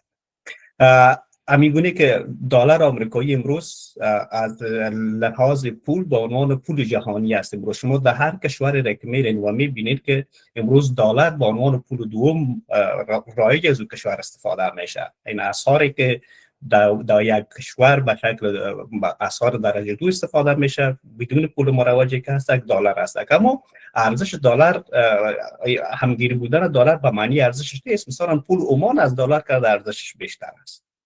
پول کویت از ارزشش از دلار کرده بیشتر است. به خاطر از اینکه تنها ارزش که از لحاظ از اینکه بیم سنجش کنیم مدل سازی کنیم تنها او نمیتونه عامل باشه. عوامل‌های دیگه هم نهفته است که بحث استعمار است، بحث سیاست است، بحث اقتصاد است، بحث‌های دیگه است که تاثیرگذاری مستقیم بالای کشورها داره. بنابراین عامل دیگه که بسیار زیاد مهم است ساده بودن زبان هست. زبان انگلیسی ما به عنوان کسی که چند وقت زبان انگلیسی خواندم، زبان روسی خواندم و دارم زبان هلندی میخوانم، زبان انگلیسی بسیار زیاد ساده نسبت به زبان‌های دیگر از لحاظ گرامر استراکچر هست. از اون لحاظ این زبان بیشتر زودتر علاقمندای زیادی داره که بتونن فرا بگیرن. اما زبان روسی گونه نیست. زبان عربی، زبان روسی، زبان پشتو گرامرهای خیلی زیاد مغلق و پیچیده دارن چون مذکر و مؤنث دارن. اما در زبان انگلیسی چیزی به عنوان مذکر و مؤنث وجود نداره. محمدی صاحب باش دیگه که من بحثم خلاص کنم تا وقت اینترنت خودتم اوکی شود. و بحث دیگه ای که چرا زبان انگلیسی را چیز است ما یک زبان داشته باشیم که در از لحاظ کاربردی در بخش پژوهش و تحقیق به کار برد، به خاطر از اینکه کسانی که تاثیرگذار در بخش پژوهش تحقیق و هستند تنها مربوط به یک کشور نمیشن. یک منبع مشترک، زبان مشترکی وجود داشته باشه که بتونه دانشمندا را با هم پیوند بده، چون منشأ تمامی تکامل چه در بخش فرهنگی و چه هم در بخش اقتصاد و تکنولوژی از علم است. در اینجا باید یک زبان مشترک باید پدید بیاید که او زبان مشترک زبان انگلیسی امروز شده است و هر کسی را که ببینید مثلا میچسبه با زبان انگلیسی به عنوان کسی که پژوهشگر هست، دانشمند است و محقق است، هر کسی که است به او است. در قانون تحصیلات عالی افغانستان هم کسی که شامل کادر علمی وزارت تحصیلات عالی افغانستان میشد، در این منظورم قانون جمهوریت است. وقتی شما میخواین استاد شوین شما باید حداقل یک زبان را باید بفهمید، زبان در قالی زبان خودتان، زبان بین المللی را باید بفهمید که اکثرا انگلیسی است. تا که شما یک زبان بین المللی نفهمید اصلا شامل کادر علمی افغانستان نمیشه. کسانی که رتبه علمی گرفتن این را خوبتر درک میکنن، چون یکی از معیارات که رتبه علمی گرفتن و یا هم کادر علمی شدن افغانستان هست زبان است. 1% کمی عربی هست اما 1% بسیار زیادی زبان انگلیسی زبان که ما زبان‌های بین‌المللی دیگر هم داره. و از لحاظ از اینکه زبان‌های بین‌المللی 6-7 زبانی است که به شکل بین‌المللی به صورت بین‌المللی پذیرفته شده است، اما زبان‌هایی است که با عنوان زبان بین‌المللی پذیرفته نشده مثل چینی، مثل روسی و زبان‌ها از لحاظ گویندگان خیلی زیاد هستند. ما امروز در یک اسپیس بودم گاهی وقت سر میز را میبینم. ما یک اسپیس دیدم که تقریبا 6 تا 700 نفر اشتراک کرده بود و 12 نفر در اوج صحبت میکرد.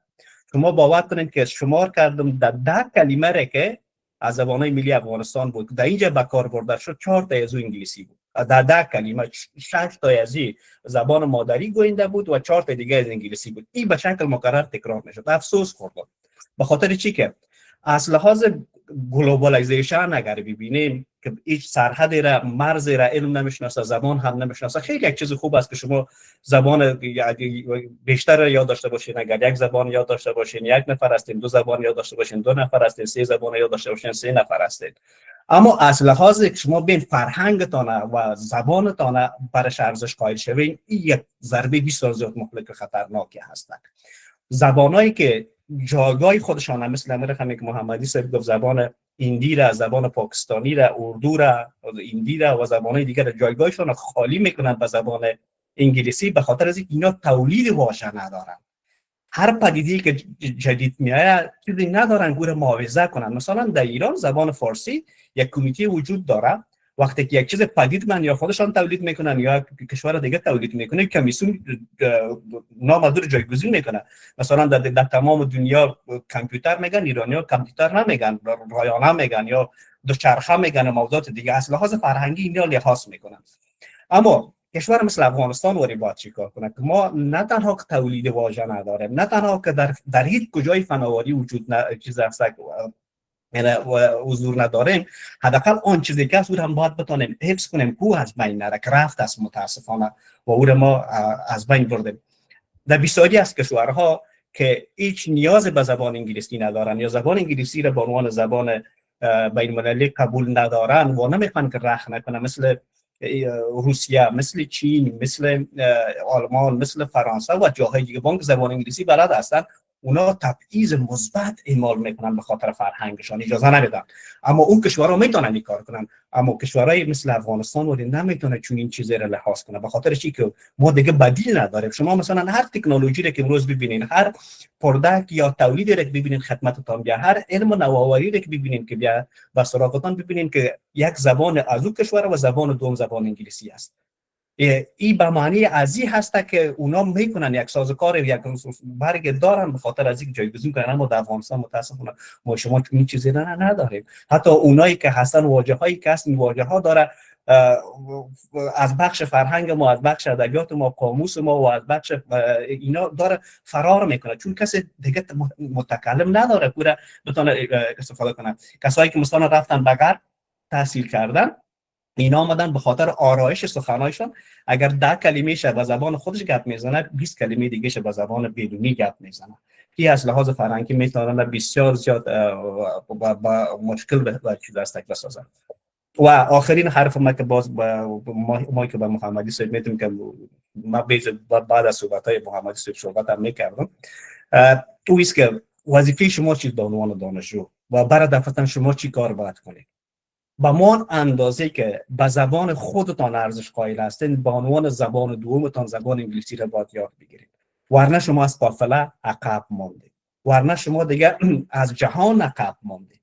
شما دیگه هیچ وسیله ندارین که خودتان بتونین همگام با دنیا بسازین. تنها وسیله که شما را همگام در اون محدودیت جغرافیایی افغانستان ساخته است که از لحاظ فیزیکی شما حرکت کردن نمیتونین و از لحاظ از اینکه در یک جای جایگزین شدین و بتونین با قافله که دنیا از تکنولوژی است و پیشرفت از ترقی است حداقل همراه شوین. اگر همراه هم نمیشین بدرقه کنین و یا هم در یک جای از باشید، زبان انگلیسی را باید بخونید. اگر رقمی که میشه زبان انگلیسی را باید بخونید. دیگر راهی ندارین، چاره‌ای ندارین، ورنه فردای روز منابعی که نیاز از شما دیگه پیدا کردن نمیتونید. چون امروز منابع دست اول منابع انگلیسی است. اگر ژورنالیست تحقیق میکنه، اگر اقتصاددان ریسرچ میکنه، اگر حقوقدان کار را انجام میده، منابع اول به عنوان منابع معتبر منابع انگلیسی، دیگه همش دست خورده است، یا ترجمه شده است یا منبعی که هست معتبر نیست. خب امروز کشورهایی که تولید علم میکنن، کشورهایی که در بخش علم و معرفت بیشتر پیشگام هستن، یونیورسیتایی که تحقیقات انجام میده، خود در این کشورهایی است که زبانشون زبان انگلیسی هستن. بنابراین اگر شما یک محققتان در پانتون کابل بیاید بانک یک تحقیق خیلی خوب نام انجام بده، کسی سر از او باور نداره. از این لحاظ است که باید شما همگام با باید حرکت کنین، زبان را انگلیسی را باید یاد بگیرین و بخونید و زبان انگلیسی یادتون باشه به عنوان ترجمان نخوانید که ما با ترجمه کنیم یک جای بخونیم. امروز این وظیفه ترجمان ها را هم تکنولوژی از بین برده است. تلفن گوشی که در پیشت باشه با یک زبان صحبت که با 4 زبان همزمان برای تو او را معنی میکنه، دیگه وظیفه ترجمان هم وجود نداره. اما وقتی که زبان انگلیسی را میخوانین، زبان کاربردی علمی انگلیسی را باید بخوانین که بتونین به اهداف ریسرچ و تحقیقتان به عنوان یک محصل برسید، خصوصا محصلین طب ما. امروز متاسفانه ما با قلت منابع در افغانستان در بخش‌های طبی مواجه هستیم و هر روز همین پیشرفت میکنه. محصلین اقتصاد ما امروز ما بسیار زیاد با کمبود منابع مواجه هستیم در بخش اقتصاد. باید شما بچسبین به زبان انگلیسی و در پالی از که وظیفه اساسی آوریتان است که باید تمام موادهای درسی که مطابق به کریکولم است باید بخوانیم، زبان با عنوان وظیفه دومیتان در بخش تعلیم و تربیه و در بخش تحصیلاتتان انتخاب کنید. ورنه شما دیگر اگر به تان نیاز برای صرف می داشته باشین، اگر در دوره ماستریتان می داشته باشین، حتی در دوران انگلیسی تان هم می داشته باشین، دیگه منابع چند سال بعد با این وضعیت وجود نداره. تشکر، ببخشید که وقت شما را گرفتم محمدی صاحب، چون صحبتای من منتظر زیاد شدم نامدن، گفتم با صحبتای من تکمیل کنم. سلامت باشید رئیس صاحب، تشکر بسیار از صحبت‌های بسیار مفیدتون. واقعا ببخشید من مشکل اینترنتی بود، دیگه خواستم زودتر جمع بکنم خلاص شد و حالا اومدم اتاق دیگه بی خانه دیگه اومدم که وای فای باشه. تشکر بسیار از جناب رئیس به صحبت‌های بسیار مفید در زندگیتون. سلامت باشین، بخیر باشین. خب تو سلاید دیگه بسیار کوتاه درباره آینده انگلیسی صحبت می‌کنیم و درباره یادگیری زبان انگلیسی، بعد باز میریم به بخش سوالات. اگر یکم بلند بریم. تشکر بسیار زیاد. خب بسیار خلاص میگم. حالا خب ما بسیاری صحبت‌ها رو ما کردیم، بیشتر درباره ازی صحبت کردیم که انگلیسی زبان جهانی است. خب خلاص شد و این باعث میشه که آینده خوبتر داشته باشه. دومی که گوگل و جستجو علمی گوگل اسکالر که منبع اساسی بسیاری از تحقیقات است، این هم به انگلیسی است و این گوگل خب به این آسانی ها از بین نمیره و این هم باعث میشه که آینده انگلیسی درخشان باشه. ولی یکی از انقلاب هایی که در این سالهای آخر به وجود آمده هوش مصنوی یا ای آی هست. قبول بکنیم نکنیم ای آی هم ساخت امریکا هست و کدینگ اساسی و اصلیش به دست امریکا هست، یعنی امریکا کد اساسی و اصلی ساخته. پس زبان ریشه زبان انگلیسی است، به انگلیسی خوبتر میتونه که جواب بده، به انگلیسی خوبتر میتونه گپ بزنه و تنها 4 سال پیش که سال 2021 است هوش مصنوی انقلاب دیگر ایجاد کرده و به این آسانی ها دیگه هوش مصنوی از بین نمیره. پس انگلیسی را دوباره غنیمند ساخته، دوباره به شکوه رسانده هوش مصنوی. چون بیشتر زبانهایی که ما تجربه کنیم، مثلا فعلا بخش به نام کال به وجود آمده، شما وقت صحبت میکنید با ای آی بسیار به خوبی قسمی که انسان باشه با شما جواب میده، اما این اگر به انگلیسی صحبت بکنید بسیار واضح‌تر راحت‌تر که صحبت میکنه. اگر ولی به دری و پشتو صحبت بکنید بعد از 2-3 جمله بند میخوره. پس به این معنی که زبان منشأ زبان اساسی از انگلیسی است و به انگلیسی خوبتر میتونه جواب بده. پس انقلاب هوش مصنوی و ای آی هم باعث شد که دیگر انگلیسی بازم تا 100 سال دیگه هم دوباره به جلال و شکوه خود باقی بمانه. اقتصاد دنیا که به دست بریتانیا و آمریکا هست، مثلا بازارهای مهم جهانی، بازارهای مالی جهانی که همش به دست آمریکا است، هم باعث میشه که انگلیسی آینده درخشان داشته باشه و با این آسانی ها انگلیسی از بین نره، از کار نمانه.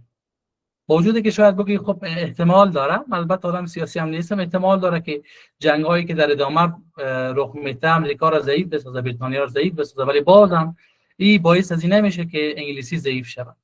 انگلیسی تا 30 سال و 40 سال و 50 سال دیگر همانقدر قدرت و جلال و شکوه خود را خواهد داشت. خب بریم به اسلاید بعدی. حالا که قرار درباره انگلیسی صحبت کردیم، رئیس صاحب هم صحبت کرد، من هم صحبت کردیم که انگلیسی خیلی مهم است. واقعا لازم به این است که مسائل ما، لرنرهای ما به انگلیسی بتونن که خوبتر تکلم بکنه، آموزش ببینن و یک چیز ارائه بده به انگلیسی، خیلی مهم است. حالا روی ازی صحبت بکنیم که انگلیسی چگونه میتونیم زودتر یاد بگیریم. پس میگه رئیس صاحب هم گفتم انگلیسی از دیگر بسیاری زبان‌ها که آسان‌تر است یادگیریش، حتی از دری که آسان‌تر است. حالا خود زبان دری زبان مادری ما است، طبعا که ما از پرترکی در خواندیم و یاد داریم، ولی در یادگیری زبان انگلیسی به مراتب آسان‌تر از دری است. تو موضوع وجود داره. اولی که استراکچر انگلیسی بسیار زیاد آسان است. یکی از استادای ما بودن میگفتن سابجکت پلاس ورب انگلیسی است، اما ساختار جمله نمی است. هر آنچه که دیگه ایجاد میشه و اضافه میشه شامل همین استراکچر میشه. یعنی استراکچر اساسی ما نیم سابجکت پلاس ورب است. یا بیاین یک مثال دیگه بزنیم. I study, you study, they study, we study. I study یا she studies و he studies. ولی خب حین تمام ضمایر یا پروناونا با یک بار استفاده میشه. ولی بیاین که در یک بار مقایسه بکنیم. من میخوانم، شما میخوانید، آنها میخوانند، او خواند و این باعث میشه چی که برای هر ضمیر ما مجبور هستیم یک فعل جدا استفاده بکنیم، ولی ما به انگلیسی این همچون چیزی نداریم و بسیار استراکچرش ساده و آسان‌تر است. در پشتو که مؤنث و مذکر وجود داره، در عربی که مذکر مؤنث وجود داره، برای مؤنث یک چیز استفاده میشه، برای مذکر دیگه چیز استفاده میشه، برای دختر یک چیز، برای بچه دیگه چیز استفاده میشه و این باعث میشه که خب طبعا یادگیری رو سخت میکنه. یادگیری یک زبان به مراتب سخت‌تر میشه. یا زبان چینایی که میگن بیش از 400 حرف وجود داره، ولی انگلیسی بسیار ساده هست و یادگیریش هم آسان است. حالا نظر به تجربه‌ای که من دارم از تدریس انگلیسی، به نظر من چیزی خیلی دوست دارم، خب بر خاطر یادگیری یا انجام یک کار میگم این راه باید مشخص باشه. جنگ شدیار سر شدیار، از ابتدا روزی که شروع میکنی باید بفهمی که ختم راهت کجا هست، به کجا باید که بری. یعنی اگر ما کورکورانه پیش بریم، به یک هدف بریم، به یادگیری یک چیز بریم، طبعا زیاد یاد نمیگیریم. البته ذهنیت من نظریه همین است، ولی اگر بتونیم که راه ما روشن باشه که خب این قدری رو میخوایم باید یاد بگیریم، این قدری رو یاد بگیریم و این رو باید یاد بگیریم تا که زبان انگلیسی رو یاد بگیریم، باز راه ما روشن میباشه و هر روزی که ما با آموزش میپردازیم 1%، 2%، 10% ما آهسته احساس میکنیم که نزدیک هستیم و از لحاظ روانی بالای ما تاثیر مثبت داره. اولین موضوعی که در آموزشگاه‌های انگلیسی هم روی زیاد تاکید میشه گرامر است. در گرامر ما دو چیز بسیار زیاد مهم در انگلیسی داریم که باید او را بخوانیم و بعد اون دیگه لازم نیست زیاد روی دیگه چیزا فوکس شود. اولین موردش که از پارتس اف اسپیچ است. پارتس اف اسپیچ کسی که بخوای از ای بی سی شروع بکنم پارتس اف اسپیچ برش میخوام. پارتس اف اسپیچ 8 دانه است و باید این 8 دانه یاد گرفته شود. noun as pronoun, verb, adverb, adjective, interjection و conjunction است و preposition است. 8 دانه است. بعد از او 12 tenses است. 12 tenses 12 زمان است و این هر کدامش استراکچر مشخص داره. برای گذشته چی استفاده می‌کنی، برای حال چی استفاده می‌کنی، برای آینده چی استفاده می‌کنی. perfect tense ها را چه وقت استفاده می‌کنی، continuous tense ها را چه وقت استفاده می‌کنی، perfect continuous tense چه وقت استفاده می‌کنی. پس یک بخش اساسی یادگیری زبان انگلیسی گرامر است و در گرامر باید دو مورد روش فوکس بکنیم که یاد بگیریم، پارتس اف اسپیچ و 12 tenses. بعد بخش دیگه بخش فور اسکیلز است. فور اسکیلز 4 مهارت است که باید روش کار بکنیم که انگلیسی رو یاد بگیریم. reading, writing, speaking, listening. این 4 مهارت به دو گروه تقسیم میشه. یک گروهش از نظر من البته که باز بعداً خواهد نکنین که والا کسی خوی گپ نزده. یکی بخش اینپوت است، یکی بخش اوتپوت است. یکی مهارت هایی است که باید ارائه شود و یکی مهارت هایی است که باید گرفته شود. به نظر من مهارت هایی که باید گرفته شود مراتب آسان‌تر از نسبت به مهارت هایی که باید ارائه شود. مثلا ریدینگ و لیسنینگ از جمله مهارت هایی است که اینپوت است. این فقط میتونید باید بگیریم. ایده، نظریات ها و تاتس، پرسپکتیو دیگران را باید ما بگیریم. ریدینگ رید میکنیم و میگیریم ایده را و در لیسنینگ هم گوش میگیریم که دیگران چی صحبت میکنه و این اسکیل‌هایی است که آسان است، زودتر میشه که فرا بگیریمش. ولی رایتینگ و اسپیکینگ که هستن دو مهارت است که اوتپوت است، باید که ما خود ما را بتیم و با مراتب وقت نیاز داره. رایتینگ خب از کلمات شروع میشه. کلمه مشخص است ساختارش که یک کلمه چگونه نوشته میشه، به کدام شکل نوشته میشه و نیاز به تغییرات در اون نیست. بعد از اون جمله یا سنتنس در سنتنس باید که ما یاد بگیریم که همون استراکچرایی که وجود داره که در اون 12 تنسس روی ازی کار میشه که چگونه باید استفادهش بکنیم. این پارتس اف اسپیچ در کدام استراکچر در کدام زمان استفاده بکنیم همون رایتینگ میشه. تنها جای چیزی که میمونه برای ما در رایتینگ پاراگراف و ایسی نویسی است. زمانی که پاراگراف بنویسیم و ایسی رو بنویسیم بخش رایتینگ هم تا جای حل میشه قوانینش، ولی پرکتیس نیاز است تا وقتهای بسیار زیاده. و بخش دیگه هم اسپیکینگ است. اسپیکینگ کمک مغلق‌تر است، اعتماد به نفس نیاز است، موارد دیگه لازم است، پرونانسیشن باید من نظر بگیریم و وکادری خوبتر داشته باشیم، پرکتیس بکنیم تا که اسپیکینگ ما هم بهتر شود. و به عنوان سومین موردی که خیلی اساسی برای یادگیری زبان انگلیسی وکابلری لغات از داخلی لغات است. زمانی که ما 12 زمان هم یاد گرفتیم، 12 زمان است و این جدی جا استفاده میشه. استراکچرش هم این چیز است، مثلا سابجکت است پلاس ورب است پلاس کامپلمنت یا ابجکت است. پارتس اف اسپیچ هم یاد گرفتیم به تمام معنا که 8 دانه است، ورب چه قسم است، ناون چه قسم است، پروناون چه قسم است و خلاص شد. خب بخش فورسکلز هم کم کم پرکتیس کردیم. حالا تنها چیزی که میمونه به خاطر که زبان انگلیسی را بتونیم که صحبت بکنیم و خوبتر مکالمه بکنیم، کمیونیکیشن داشته باشیم، ذخیره لغات است که ذخیره لغاتی بیشتر یاد داشته باشیم. در انگلیسی در حدود 1,17,000 کلمات انگلیسی وجود داره. 1,17,000 کلمات خود انگلیسی زبان هم نمیفهمه، نیتیو اسپیکر هم نمیفهمه. این شامل تمام اصطلاحاتی است که در زبان انگلیسی وجود داره. این ممکن که اصطلاحات انگلیسی طبی هست، اصطلاحات انجینیری هست، اصطلاحات اقتصادی است، تمامش در مجموع 1,17,000 کلمه میشه. و این لازم نیست که همش یاد بگیریم، ولی بسیاری از منابع میگن که در حدود 5,000 الی 8,000 ورڈز اگر یاد داشته باشیم میشه که بگویم یک انسان که من اپر اینترمدییت یاد دارم. اما کلمات روزانه که در مجموع لازم هستن، مثلا یکی از کتاب‌های بسیار مشهور وکابولری انگلیسی 4000 essential words هستن. اون 4,000 کلمه بسیار مهم هستن. این کلماتی که در مجموع در مسائل روزانه و در مسائل اکادمیک لازم هستن، اون 5,000 تا 8,000 هستن. البته این شامل مسائلی که انجینیری و طب اینا رو یاد میگیره نمیشه. اونایی که لازم داره به اصطلاحات دیگر یاد بگیره شامل از این ذخیره لغات نمیشه. پس بیاین که یک جنبندی بکنیم یادگیری زبان انگلیسی را. 12 زمان جمع پارس اف اسپیچ یاد گرفتنش و بعد روزانه پرکتیس کردن 5,000 تا 8,000 کلمه و در پهلویش پرکتیس کردن 4 اسکیل، خصوصا اسکیل‌های رایتینگ و اسپیکینگ باعث میشه که زبان انگلیسی بسیار زودتر یاد بگیریم. اگر بگویم در چقدر وقت، بستگی به همون شرایط انسان داره.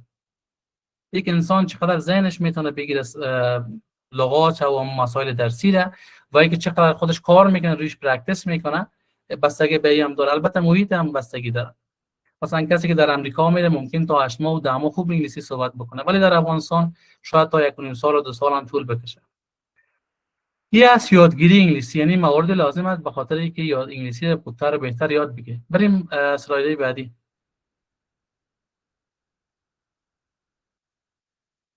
خب بیاین یک نتیجه‌گیری کلی از ابتدا الی ختم داشته باشیم. ابتدا درباره زبان انگلیسی با ریشه‌های تاریخی در بریتانیا صحبت کردیم که شکل گرفته و طی قرن‌ها توسعه یافته و تونسته به یک زبان جهانی تبدیل شود. استعمار، تجارت و فرهنگ جهانی باعث شد که انگلیس در بسیاری کشورها انگلیسی به زبان دوم صحبت شود و گسترش پیدا بکنه زبان انگلیسی. البته استعمار انگلیس و بریتانیا، دانشگاه و مؤسسات آموزش عالی در سراسر جهان به ویژه در کشورهای غیر انگلیسی زبان آموزش زبان انگلیسی را افزایش میدن روز به روز. اونا فکر میگن که لازم است که به زبان انگلیسی صحبت شود. خب فاصله زبانی هم به وجود میاره، استفاده از انگلیسی در سیستم آموزشی کشورهای مختلف، ولی ما مجبور هستیم که یاد بگیریم. خب دیگر چاره نیست، چون همون دیتا یا سورس دستاورد هم انگلیسی هستن. و پیشتر هم گفتم که در کشور مثل بریتانیا و آمریکا و کشورهای انگلیسی زبان گرفتن دکترا در یک رشته بسیار آسان شده. یک انسان در ایام جوانی خود همون با مراتب از لیسانس شروع میکنه تا دکترا را سلسله‌وار پیش میره بدون از اینکه سکتگی داشته باشه. ولی ما خب لیسانس هم میخوانیم، 10 سال صبر میکنیم، باز ماستری میخوانیم، باز 5 سال 10 سال صبر میکنیم، دکترا میخوانیم و یک دکتر ما دیگه سنش 40 و 50 و 60 میشه. و این قسم آیندهش اگر صحبت بکنیم، انقلاب دیجیتالی سال 2021 که هوش مصنوعی بوده و همچنان گوگل که شرکت که دیتای بیش از حد داره، این هم به زبان انگلیسی است، در آمریکا انکشاف یافته و این باعث میشه که بازم زبان انگلیسی شکومند شه و باشکوه شه و در آینده هم رشد بیشتر داشته باشن. این بود وبینار امشب ما. واقعا پوزش میطلبم بابت از اینکه کم سکتگی در اینترنت ما به وجود آمد و همچنان مشکلاتی که در صحبت‌های من بود. یکم گلون من خوش شده، واقعا جایی بودم از صبح تا شام مشکلات داشتم، ولی با او هم خیر باشد. تشکر بسیار زیاد از حوصله‌مندیتون، از اینکه وقت گذاشتین صحبت ما را شنیدین. بیاین به بخش سوالات بریم و سوالی باشه ان شاء الله در خدمت هستیم. بخیر سلامت باشین. جناب سپاس از جناب شما استاد بزرگوار بابت ارائه ویبینار خیلی ها خوبتان. خسته نباشین، زنده و سلامت باشین. خب تایی که شما کمک گلو تازه کنین. باز هم صحبت های من تکرار میکنم که مسئولین عزیز خواهشن در وقت سوالات کوشش کنین که اولا سوالاتتان خیلی ها کوتاه و مختصر بپرسین، با اینکه وقت خیلی ها کم است و سوالاتتان اگر از طرف کس دیگر از مسئولین دیگه پرسیده میشه به شکل تکرار دوباره نپرسین و سوالتان مرتبط با موضوع باشه و از خارج از موضوع سوال نپرسین. همچنین موقعیت درست را اختیار کنین و جناب استاد اگر شما موافق باشین که چند سوال را بگیریم بعد از او به ترتیب شما پاسخ بدین، درست است؟ خیلی عالی است. بله شما پس 4 سوال بگین بعد بازی کنیم ان شاء الله. خوب است، درست است، سلامت باشین. خب پس میپردازیم به بخش سوالات و اولین سوال را می داشته باشیم از همکار خیلی خوب ما بانو کاکر عزیز. بفرمایید. سلام دوباره بانو شرار عزیز، سلامت باشین که فرصت دادین و همچنان خسته نباشین جناب استاد. تشکر بسیار زیاد، واقعا خیلی یک ویبینار عالی بود. فقط ما دمی قسمت یادگیری زبان که قسمت که شما هم گفتین و می ساختمان و استراکچری را که شما گفتین کاملا موافق هستم، چون واقعا بنابر تجربه‌ای که خودم داشتم به می شکل پیش رفتیم. فقط با معذرت اگر در قسمت انگلیسی به مسئولین طبی مثلا چی موارد را شما توصیه میکنین که مثلا اونا در نظر داشته باشن یا کدام کتاب موارد اگر شریک بسازین خیلی خوب میشه. بازم یک جان تشکر. ممنون شما بانو کاکر عزیز. خب سوال بعدی را می داشته باشیم از بانو مسومه حسینی. بفرمایید بانو حسینی عزیز، مایک در اختیارتان است.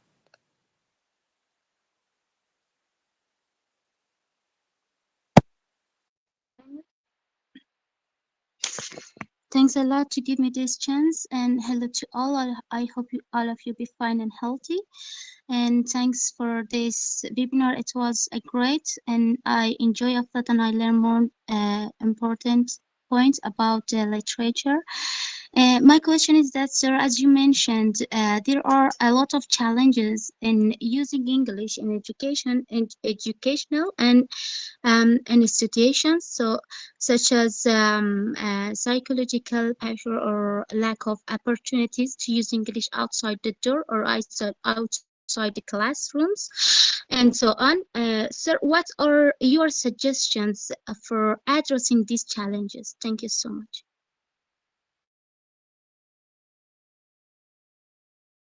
ممنون از بانو حسینی عزیز. خب جناب استاد بزرگوار اگر پاسخ بدین به دو سوال. تشکر بسیار زیاد. چند سلام. خب بانو کاکر محترم گفتن که با یادگیری زبانی که قسمی که شما گفتین موافق هستن، ولی پیشنهادتان برای مسئولان بخش طبی چگونه هستن؟ خب ابتدایی که لازم است که انگلیسی عمومی یا جنرال انگلیش شما یاد بگیرین. You have to learn general English first, then we should talk about like medical English. خب medical English کدام سختی یا اضافه از جنرال انگلیش نیست، مگر اینکه اصطلاحات طبی وجود داره. medical words, medical expressions وجود داره. خب اولی که باید انگلیسی رو یاد داشته باشیم. تا انگلیسی رو یاد نگیری انگلیسی طبی رو یاد نمیگیری. بعد انگلیسی طبی تنها مشکلش اصطلاحات طبیش هستن. اصطلاحات طبی و کلمات طبی هستن. ایست باید داشته باشین که هر کاری که میخواین بکنین یا هر چیزی که میخواین یاد بگیرین اول کنجکاو شوید. اول کنجکاویتون بیدار بکنین. چند وقت پیش یک از دوستایم در آلمان لیسانس ها میخواد بگیره، گفت که بسیار زیاد سخت است. گفتم چرا؟ گفت که هم زبان آلمانی برام سخت است و هم قوانین آلمان برام سخت است. بیش از 1300 سوال است. تشریح هم هست، 4 جواب هم هست، 2 جواب هم هست، باید حفظ بکنم کلش. گفتم ببین اول کنجکاو شو. گفتم اول کنجکاو به این شو که خب قوانین آلمان چگونه است؟ چرا باید قوانین آلمان یاد بگیری؟ اوه این قانون چه قسم است؟ این چه قسم میشه؟ این منظورش چی است؟ بیا در ذهنت یک تصور بکن، یک دیدگاه برات پیدا کن که خب این موتور اگر این گونه میره این قسم میشه که این نتیجه را میده، این منظور را میده. این یک قسم کنجکاوی اول پیدا کن و بعد کوشش کن که در جستجوی جواب و اون سوالاتی که در وقت کنجکاوی به تو پیدا میشه رو پیدا بکنی. عالی هم عین توصیه ما به مسئولان طبی است. اولی که جنرال انگلیش یاد بگیریم و لازم است که یاد داشته باشین. بعد روی اصطلاحات انگلیسی کنجکاوی داشته باشین. بیاین که اول بفهمیم که خب چرا باید لازم است یاد بگیرم، چی نیاز میشه، بیا ایره چی میگن به انگلیسی، او کلمه رو چی میگن، ایره چی میگن. بعد بیشتر نظر من این است که به صورت سیستماتیک و تقسیم بندی شده ما چی کنیم، رویش کار بکنیم. و نظر من اگر وکرداری لغات به صورت سیستماتیک و تنظیم شده یاد بگیریم شاید که موثرتر باشه. مثلا بیاین که اول امراض قلبی رو به انگلیسی اصطلاحاتش یاد بگیریم، بعد امراض تنفسی رو یاد میگیریم، بعد اصطلاحاتی که مربوط به عضله میشه یاد میگیریم، بعد اصطلاحاتی که مربوط به استخوان میشه آناتومی یاد میگیریم. این قسم سلسله بندی اگر کلمات اصطلاحات طبی را با پیش بگیرین یاد بگیرین به نظر من بسیار خوب است. ولی در وقت یادگیریش هم باید که کنجکاو باشی. واقعا اگر کنجکاو نباشی نمیگیری یاد. در هر چیزی که فکرت درگیر بکنه مجبور میشی یادش هم بگیری. کتابی که گفتین واقعا ندارم تو کتابی که برای اصطلاحات طبی چی باشه، برای انگلیسی طبی موثر باشه. ولی به نظر من بیاین خودتون یک کتابچه بگیرین با خود. بعد از اینکه کتابچه گرفتین بخش‌های مشخص را شما نوشته بکنید. عضلات است، بعد مثلا قلبی است و بخش مثلا هضمی است، بخش آناتومی است و بعد برای اونها برادری هر چی یادتون میاد بیاین به انگلیسی هم رو نوشته کنید. در جنرال انگلیش هم عین توصیه دارم برای من. مثلا بیاین که در یک اتاق چه چیزای وجود داره و بعد اون رو یادداشت بکنیم و به انگلیسی بریم کلماتش یاد بگیریم. با جای از اینکه بریم یک کتاب بخونیم. مثلا رنگ ها رو بیاین که ما چند رنگ داریم در دری، 50 رنگ داریم، 30 رنگ داریم، بیاین که هر رنگ بریم کلماتش به انگلیسی پیدا بکنیم یاد بگیریم. یا مثلا در آشپزخانه کدام وسایل وجود داره، بیاین که هر وسیله رو نام بگیریم و بریم برش یک لیستی از کلمات پیدا بکنیم و حفظش بکنیم. این باعث میشه که هم کنجکاو شوی و هم زودتر یاد بگیریش. یا مثلا برای بخش حشرات مثلا کدام حشرات وجود داره، هر کدامش چی میگن، و این فکر میگم باعث میشه که تنظیم سیستماتیک کلمات رو خوبتر یاد بگیریم. و انگلیسی طبی هم اصطلاحات و کلماتش از دیگر کدام استراکچر خاصی نداره و او را میتونه از این طرف یاد بگیرید. خب the second question is from Masuma Hosseini, a student of the English department. She asked the challenges in using English language, as I mentioned before.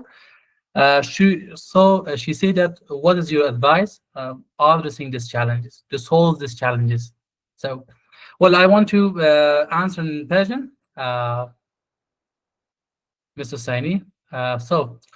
خب قسمی که بیشتر هم گفتم به انگلیسی، بانو سعینی گفت که خب چالش هایی که بیشتر یاد کردی که وجود داره و چگونه میتونیم که چالش ها را ما آدرس بکنیم، پیشنهادهای شما چیست که مشکلات حل شوی، چالش ها حل شوه.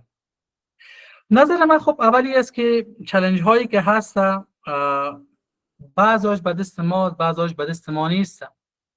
در قسمت مسئولیت فردی ما که همان اولی که اگر ما زبان انگلیسی یاد میگیریم هم باید که زبان خود را حفظ بکنیم. ولی حفظ زبان به دست یک شخص نیست. ممکن نیاز به این باشه که دولت ما یک کار بکنه، جامعه ما در مجموع یک کار بکنه که زبان ما حفظ شود. مثلا خدای نخواسته به زبان هندی تبدیل نشه. زبان هندی هم بسیار زیاد استفادهش کم شده، خصوصا در هند مرکزی بین شکل نشه. در پهلوی از او اولی که به صورت سیستماتیک و به صورت منظم قسمی که بیشتر هم گفتم با محیط کنجکاوی کوشش کنید از همین یاد بگیرید. پیش از اینکه لازم شوه که مجبور شوی زبان انگلیسی یاد بگیری از همین حالا شروع بکن. اما تو که رئیس صاحب هم گفت، من گفتم که لازم است، مجبور هستی، زبان مهم است. اگر مسئله اقتصاد هستی، اگر مسئله حقوق هستی، اگر مسئله کامپیوتر ساینس هستی، اگر مسئله هر رشته‌ای هستی درس میخوانی، بیا به جای از اینکه بگی خب صبر میکنم درسام خلاص بود مجبور که شدم انگلیسی یاد بگیرم، بیا از همین حالا انگلیسی رو بخون یاد بگیر، بهتر است. و همچنان یک مسئولیت مهم دیگه که ما داریم اویی است که ما حال نسل ما الحمدلله نسل تحصیل کرده است و نسل است که الحمدلله نسبت به نسل قبلی مثل پدرای ما شاید که 70-80% انگلیسی رو یاد داشته باشیم. بیاین یک مسئولیت خود قرار بدیم و این نسل خرد خود نسل بعد از ما را حتما انگلیسی یاد بدیم، حتما روی زبانشان کار بکنیم. یادگیری زبان انگلیسی به مؤثر است برامون، به ما فایده میرسانه. از طرف دیگه چالش ها، چالش هایی که در بخش مثلا پایین آمدن کیفیت است و در بخش فاصله زبانی هست، خب طبعا گاهی به دست یک نفر دو نفر نیست، به دست جامعه است که حل بکنه. ولی در مجموع یادگیری زبان انگلیسی مهم است، لازم است و توصیه ممی است که از امیال شروع بکنیم. بیاین از امیال شروع بکنیم انگلیسی را. یک تجربه خود براتون میگم. ما زمانی که خب جمهوریت نو تازه آمد در افغانستان، تلویزیون ها زیاد شد، تلویزیون بیش از حد به وجود آمد و سریال ها هم بسیار زیاد شد، فیلم ها بسیار زیاد شد. یعنی ما فعلا هندی و اردو را اصلا ما تا بال در هیچ صنف اشتراک نکردیم. ما اصلا ساختارش نمیفهمم، کلچرش نمیفهمم، بربش نمیفهمم، گرامرش نمیفهمم، کورسکلش نمیفهمم.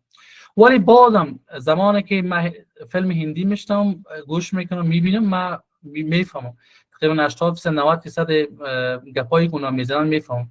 علتش چی است؟ علتش این است که پرکتیس کردیم، زیاد گوش کردیم، زیاد دیدیم. یک توصیه من است، خب اگر کسی که میخواد انگلیسی یاد بگیره، بیاین از امیال شروع بکنین، از همین انیمیشن شروع بکنین. شبانه حتما نیم ساعت یک ساعت انیمیشن ببینید. انیمیشن های انگلیسی، انیمیشن بیشتر واضح میگن کلمات و میفهمیم. خب 1 ماه، 2 ماه، 3 ماه، 6 ماه، 9 ماه، 10 ماه، 1 سال، 1.5 سال، 2 سال، آیسته آیسته به وقت میرسه که دیگه انگلیسی بسیار زود آسان شده براتون.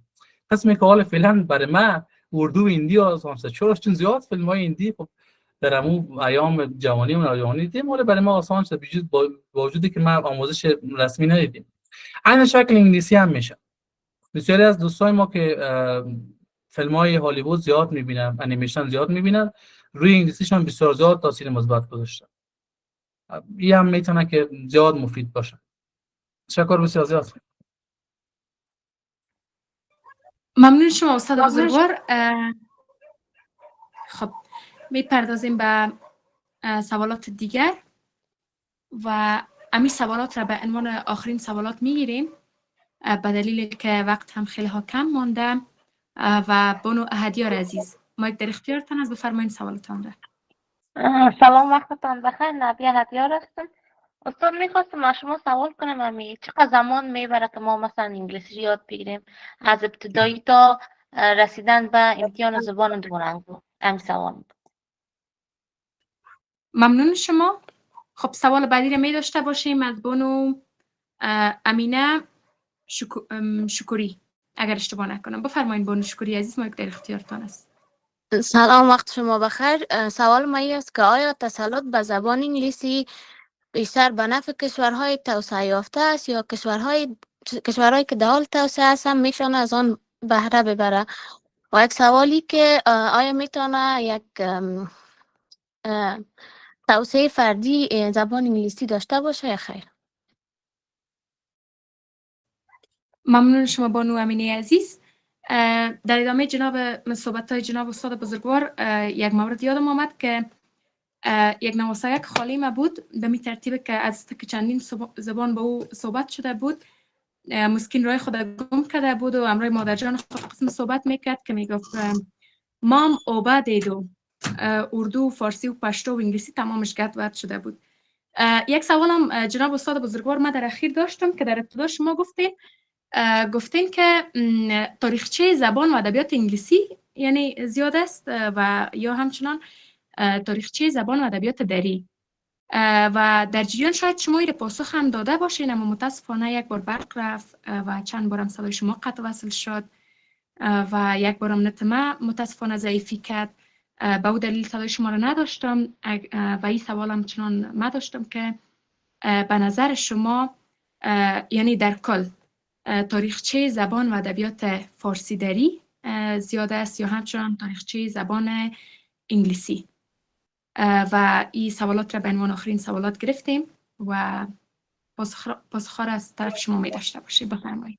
جناب بانو هاجری عزیز، یک دو سوال دیگه هم بگیرین بعد ختم میکنین، درست است؟ ببخشید.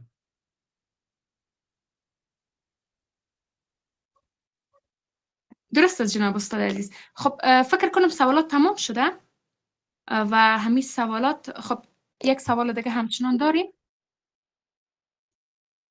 بانو معصومه حسینی عزیز بفرمایید، مایک در اختیارتان است.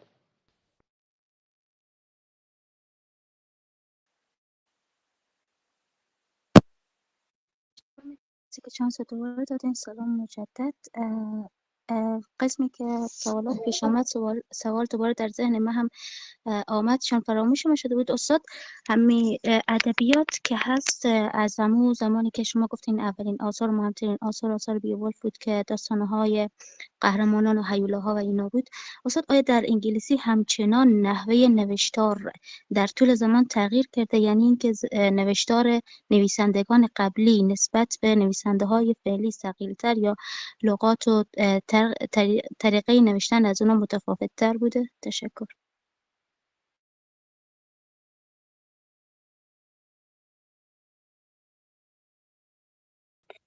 ممنون شما بانو معصومه عزیز.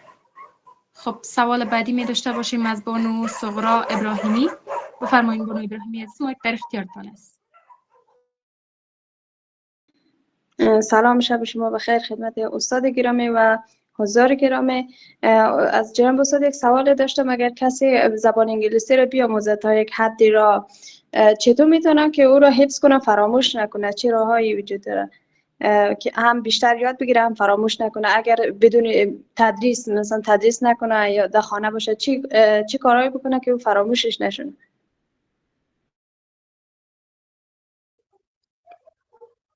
ممنون شما بانو صغرای عزیز. خب فکر کنم سوالات تمام شد جناب استاد بزرگوار. و سلامت باشید. خب بانو ناجیه نابیه فکر کنم بود اهدیار سوال کردن که چقدر زمان میگیرد به خاطر یادگیری انگلیسی. به نظر من خب یک مینیمم باید وجود داشته باشه، ولی مکزیمم وجود نداره. یعنی ابتدا وجود داره که از این قدر کمتر شاید سخت باشه یادگیری زبان، ولی انتها نیست که خب تا چقدر وقت شاید طول بکشه. به نظر من اگر یک پلان 10 ماهه باشه نتیجه میده. اگر یک پلان 10 ماهه انگلیسی داشته باشیم، خب کمتر از اون میشه. یک انسان یک کتاب میتونه که در یک شب بر امتحان بگیره، ولی خب یادش نمیمونه، یادش میره. فکر نمیکنم که کمتر از 10 ماه بتونیم نتیجه مثبت ازش بگیریم. ولی بیشتر از او هم اگر متواتر خوانده شود، من میگم که خب 2 سال کفایت میکنه. تا 2 سال باید یاد بگیریم، مگر که تواتر از بین بره، سلسله از بین رفته باشه و نتونیم که سلسله را حفظ بکنیم. یعنی یک ماه خواندیم یک ماه نخواندیم، میتونه که 4-5 سال و 6 سال افزایش بده.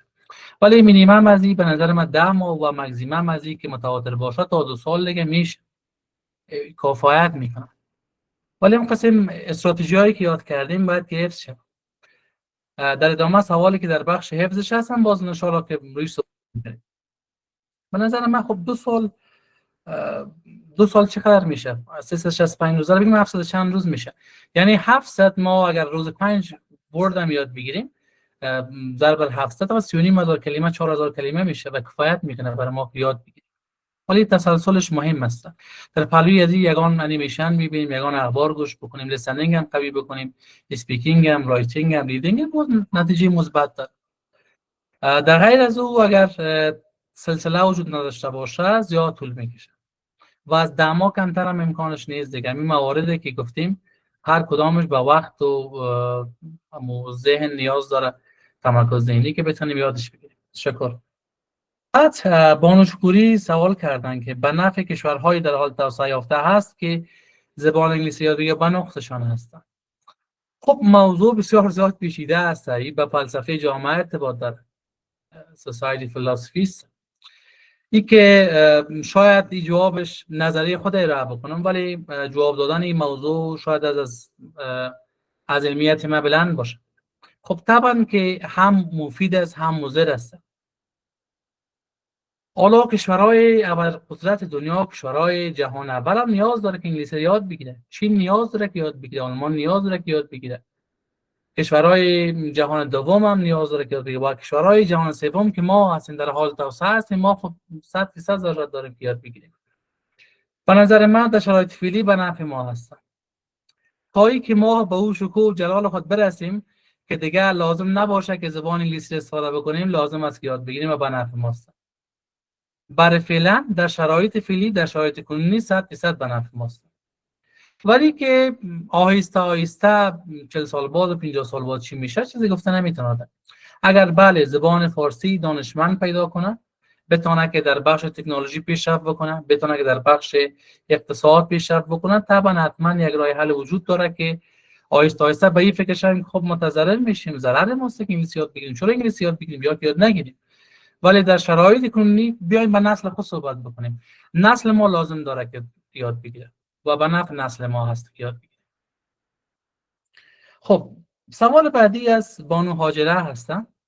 گفتن که تاریخچه انگلیسی را سوال کردیم در ابتدا که آیا زبان فارسی دری قدمتش بیشتر است یا از انگلیسی.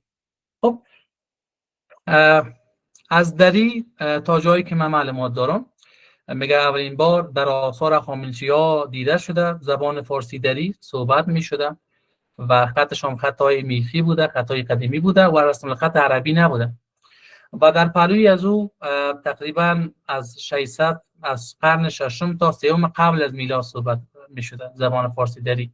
قدمتش به این قرن بیان قرن سوم قبل از میلاد من نظر بگیریم، قرن سوم قبل از میلاد صحبت می شده. ولی زبان انگلیسی قسمی که پیشتر یاد کردیم زمان مهاجرت 3 گروه از اشخاص از آلمان به بریتانیا بوده ثبت شده که سال 449 میلادی هستن، یعنی قرن پنجم میلادی.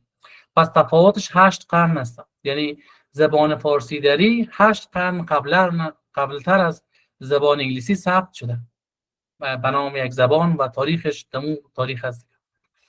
البته خب اگر به فلسفه ایجاد زبان فکر بکنیم، خب زبان که به این راحتی ها ایجاد نمیشه، وردش ایجاد، کلمات ایجاد میشه، آهسته آهسته از دیگه زبان خود جدا میکنه و تا که به یک سطح میرسه که میگیم زبان جدا، زبان مستقل است، تا اون سطح زیاد وقت میگیره. اما از اون آثاری که ثبت شد، یعنی وقت وجود داره انگلیسی، همون قرن پنجم میلادی است. پس تفاوت زبان ما با زبان انگلیسی 8 قرن است تقریبا، یعنی زبان فارسی دری 8 قرن 800 سال قبل تر از زبان انگلیسی ثبت شده است. خب بانو معصومه حسینی دوباره گفتن که در بخش ادبیات که آثار قدیمی ما بیولف بوده تا امروز روز آیا تغییراتی داشته رسم خطشان، کلماتشان یا خیر؟ خب طبعا بیشتر ما یادآور شدیم که تفاوت زیاد ایجاد شده. زبان انگلیسی در لحاظ این تفاوت‌ها به 3 بخش تقسیم کردم: اولد انگلیش، میدل انگلیش و مدرن انگلیش. در دوران انجل ساکسونز، در دوران‌های ابتدایی که چند قرن ازش گذشته، 5-6 قرن اول بوده، او اولد انگلیش بوده. کلمات بیشتر کلمات قدیمی بوده که حالا از بین رفته و رسم الخط هم تفاوت داشته، کلمات هم تفاوت داشته و بیشتر و کلمات حالا استفاده نمیشه. بعد میدل انگلیش به وجود آمده زمانی که فرانسوی ها حمله کردن به بریتانیا، گفتیم که کلمات فرانسوی و لاتین داخلش گرد کردن و این باعث شد که میدل انگلیش به وجود بیاد. و بعد در دوره رنسانس، در دوره بعد از رنسانس، در دوره شکوفایی انگلیسی، در دوره معاصر کلمات بیشتری به این اضافه شده. یکی از دانشمندای امیال انگلیسی، نامش فراموش کردم، جرمی هارمر هستم. جرمی هارمر فعلا زنده است و بیشتر کتابایی که ما در بخش لینگویستیکس میخوانیم مربوط به جرمی هارمر است. جرمی هارمر زبانشناس انگلیسی است، بسیار منابع بروز داره، بسیار روی زبان کار هم میکنه، دانشمند زبان است. او فعلا رویش کار کرده، میره که خب کلمات جدید ایجاد شود، مدرن انگلیش بیشتر بتن انکشاف بده. و این هم بود تغییراتی که در زبان ایجاد شده. طبعا کلماتش که تغییر خورده، اما رسم خطایش هم آهسته آهسته تغییر خورده، الفبایش هم تغییر خورده آهسته آهسته. خب سوال بعدی از بانو صحرا ابراهیمی بود، گفته که چی کار بکنیم که حفظ شود. اولی که حفظ زبان انگلیسی در افغانستان سخت است. قسم قبلا گفتم زبان ما باعث زبان اول و زبان دوم ما نمیخوانیم انگلیسی، ما باعث زبان خارجی میخوانیم. انگلیش از فارین لانگویج ما میخوانیم. EFL لرنرها هستیم ما. طبعا حفظش سخت است برای ما. جامعه ما او جامعه نیست که بتونه انگلیسی رو در خود فعلا جایی بده. تفاوت‌های فرهنگی وجود داره، مشکلات وجود داره و فعلا خب طبعا که کم دیگه هم ما دوباره مشکل ایجاد کردیم با انگلیسی. ولی به نظر من در شرایط کنونی افغانستان بهترین راه حلش اگر بیاین که صادقانه صحبت بکنیم، اما دیدن به نظرم دیدن یک مووی بهتر است. یک فیلم انگلیسی، یک انیمیشن انگلیسی یک شب یا یک شبات یا حداقل آخر هفته ببینیم به نظر بهتر است. البته این برمیگرده به بخش listening speaking ما که اونا اسپیکینگ میکنن، ما listening میکنیم و بعد اسپیکینگ ما که ازمون خوب میشه. ولی برای بخش رایتینگ بهترین راه حل می است که پرکتیس داشته باشیم، بنویسیم. حداقل برای رشته خود یگان چیز بنویسیم میشه که حفظ شود. این راه حلش هست. ولی بله، چون در جامعه ما زیاد انگلیسی صحبت نمیشه، خصوصا در محیط بیرونی ما، حفظش کمی برای ما سخت‌تر است نسبت به کشورهای مثل هند، مثل پاکستان. ولی با می روی کرده که فعلا گفتم بهتر است که حفظش بکنیم. بخیر سلامت بشین.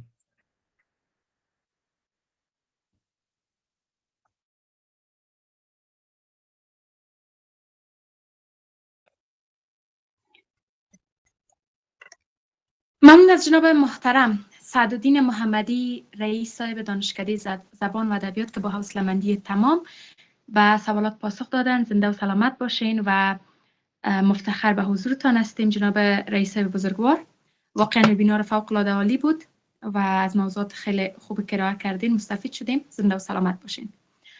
خب حال هم میرسیم به بخش جمع‌بندی و در این قسمت از جناب محترم دکتر صاحب بومان علی یوسفی، استاد دانشکده زبان و ادبیات خواهشمند هستیم تا لطف کرده وبینار امشبمان را جمع‌بندی داشته باشند. جناب دکتر صاحب یوسفی عزیز، مایک در اختیارتان است، بفرمایید. به نام خداوند جان و خرد که از این برتر اندیشه بر نگذرد، من سپاسگزار هستم از شما، از همه دستاندرکاران این وبینار عالی و از جناب استاد محمدی عزیز که واقعا هر چقدر سوالی که در قسمت زبان انگلیسی تا هنوز در ذهن ما بود تقریبا سوالا حل شد، چی با تشریحاتی که خودشان داشتن و چی با سوالهایی که دانشجویان عزیز کردن. واقعا حال ما می‌فهمیم که زبان انگلیسی چقدر مهمه، چقدر خوب است و چطور میتونیم میرن یاد بگیریم. خب من خیلی کوتاه میخوایم جمع‌بندی بکنم به خاطر که وقت خیلی دیر شد و زیاد شد و وبینار اینقدر پربار بود. خب موضوع وبینار ما شما تاریخ تحول و جایگاه زبان انگلیسی در نظام‌های آموزشی عالی معاصر بود که جناب استاد سعدالدین محمدی، رئیس دانشکده زبان و ادبیات، بسیار به صورت عالی و خوب ارائه کردن، صحبت کردن و از دانشگاه آنلاین زن خیلی سپاسگزار هستیم که چنین وبینارهای علمی را همیشه همه داشته باشه و ما از اون مستفید میشیم. خب آغاز برنامه با خوشامدگویی و مقدمه بسیار گرم و خوب و کوتاه از سوی بانو هاجره آغاز شد. سپس بانو یلدا محمدی با قرائت آیات ملکوتی از قرآن کریم فضای معنوی و روح بخش را به برنامه بخشیدن و این آیات یادآور جایگاه علم، زبان و معرفت در هدایت الهی بوده برای ما و واقعا لذت بردیم و برنامه معنوی شد. در ادامه برنامه بانو مینه کاکری عزیز، مجری بعدی برنامه، با معرفی دانشگاه آنلاین زن از همکاران تکنیکی خواستن که کلیپ کوتاهی را از زندگی علمی و حرفه‌ای استاد سعدالدین عزیز برای ما بگویند و بشنوانند ما را که این کلیپ شامل فعالیت‌های علمی، پژوهشی و مدیریتیشان بود که میتونه برای ما الگوی خوبی از تلاش و کوشش باشه. بعد جناب معاون صاحب علمی دانشگاه محترم پوهنمل سهیلا عرفانی در سخنان ابتدایی خود به اهمیت زبان انگلیسی در دنیای امروز پرداختند که ایشان زبان انگلیسی را زبان علم، دانش، تکنولوژی و ارتباطات جهانی دانستن و گفتن که با این که اکثر ما واقعیت است که به نحو زبان انگلیسی را خواندیم در کورس، در مکتب، در هر جا، اما هنوز در صحبت کردن و کاربردش مشکل داریم. واقعا یک مثال خوبی از یکی از دانشجویان فولبرایت در آمریکا برای ما گفتن و بالاخره تاکید کردن که ضرورت یادگیری درست، عمیق و کاربردی انگلیسی بسیار ضرور است و این که آموزش زبان باید شامل مهارت‌های شنیداری و گفتاری و درک مفاهیم و مسائل اکادمیک باشه، نه اینکه مثلا ما لغت از حفظ بکنیم و بعد اون نفهمیم چطور به کار میره، یا لغت‌های بسیار بسیار اما تو ثقیل حفظ بکنیم که باز به درد صحبت‌های روزمره نخوره. که واقعا استفاده کردیم. بعد خود استاد سعدالدین محمدی عزیز سخنرانی خود را بسیار جالب و پربار در قالب پرسش و پاسخ علمی و تحلیلی شروع کردند. این واقعا یکی از روش‌های بسیار خوب وبینارها است که جناب استاد محمدی 5 محور اصلی را با طرح پرسش‌های بسیار کلیدی و پاسخ‌های بسیار مستند و علمی توضیح دادن که در قسمت زبان سوال اولشان که گفتن زبان انگلیسی چگونه و چگونه در مدت نسبتاً کوتاه و این جایگاه جهانی رسیده که بعدم خود دانشجویان عزیز ما هم سهم گرفتن در قسمت پاسخشان، اما خودشان که شرح دادن به صورت علمی گفتن که زبان انگلیسی با ریشه علوم جرمنی ابتدا زبان قبایل آنگلو ساکسون بوده، پس از اینکه اینا به بریتانیا مهاجرت میکنه با زبان‌های لاتین و نورمن و فرانسوی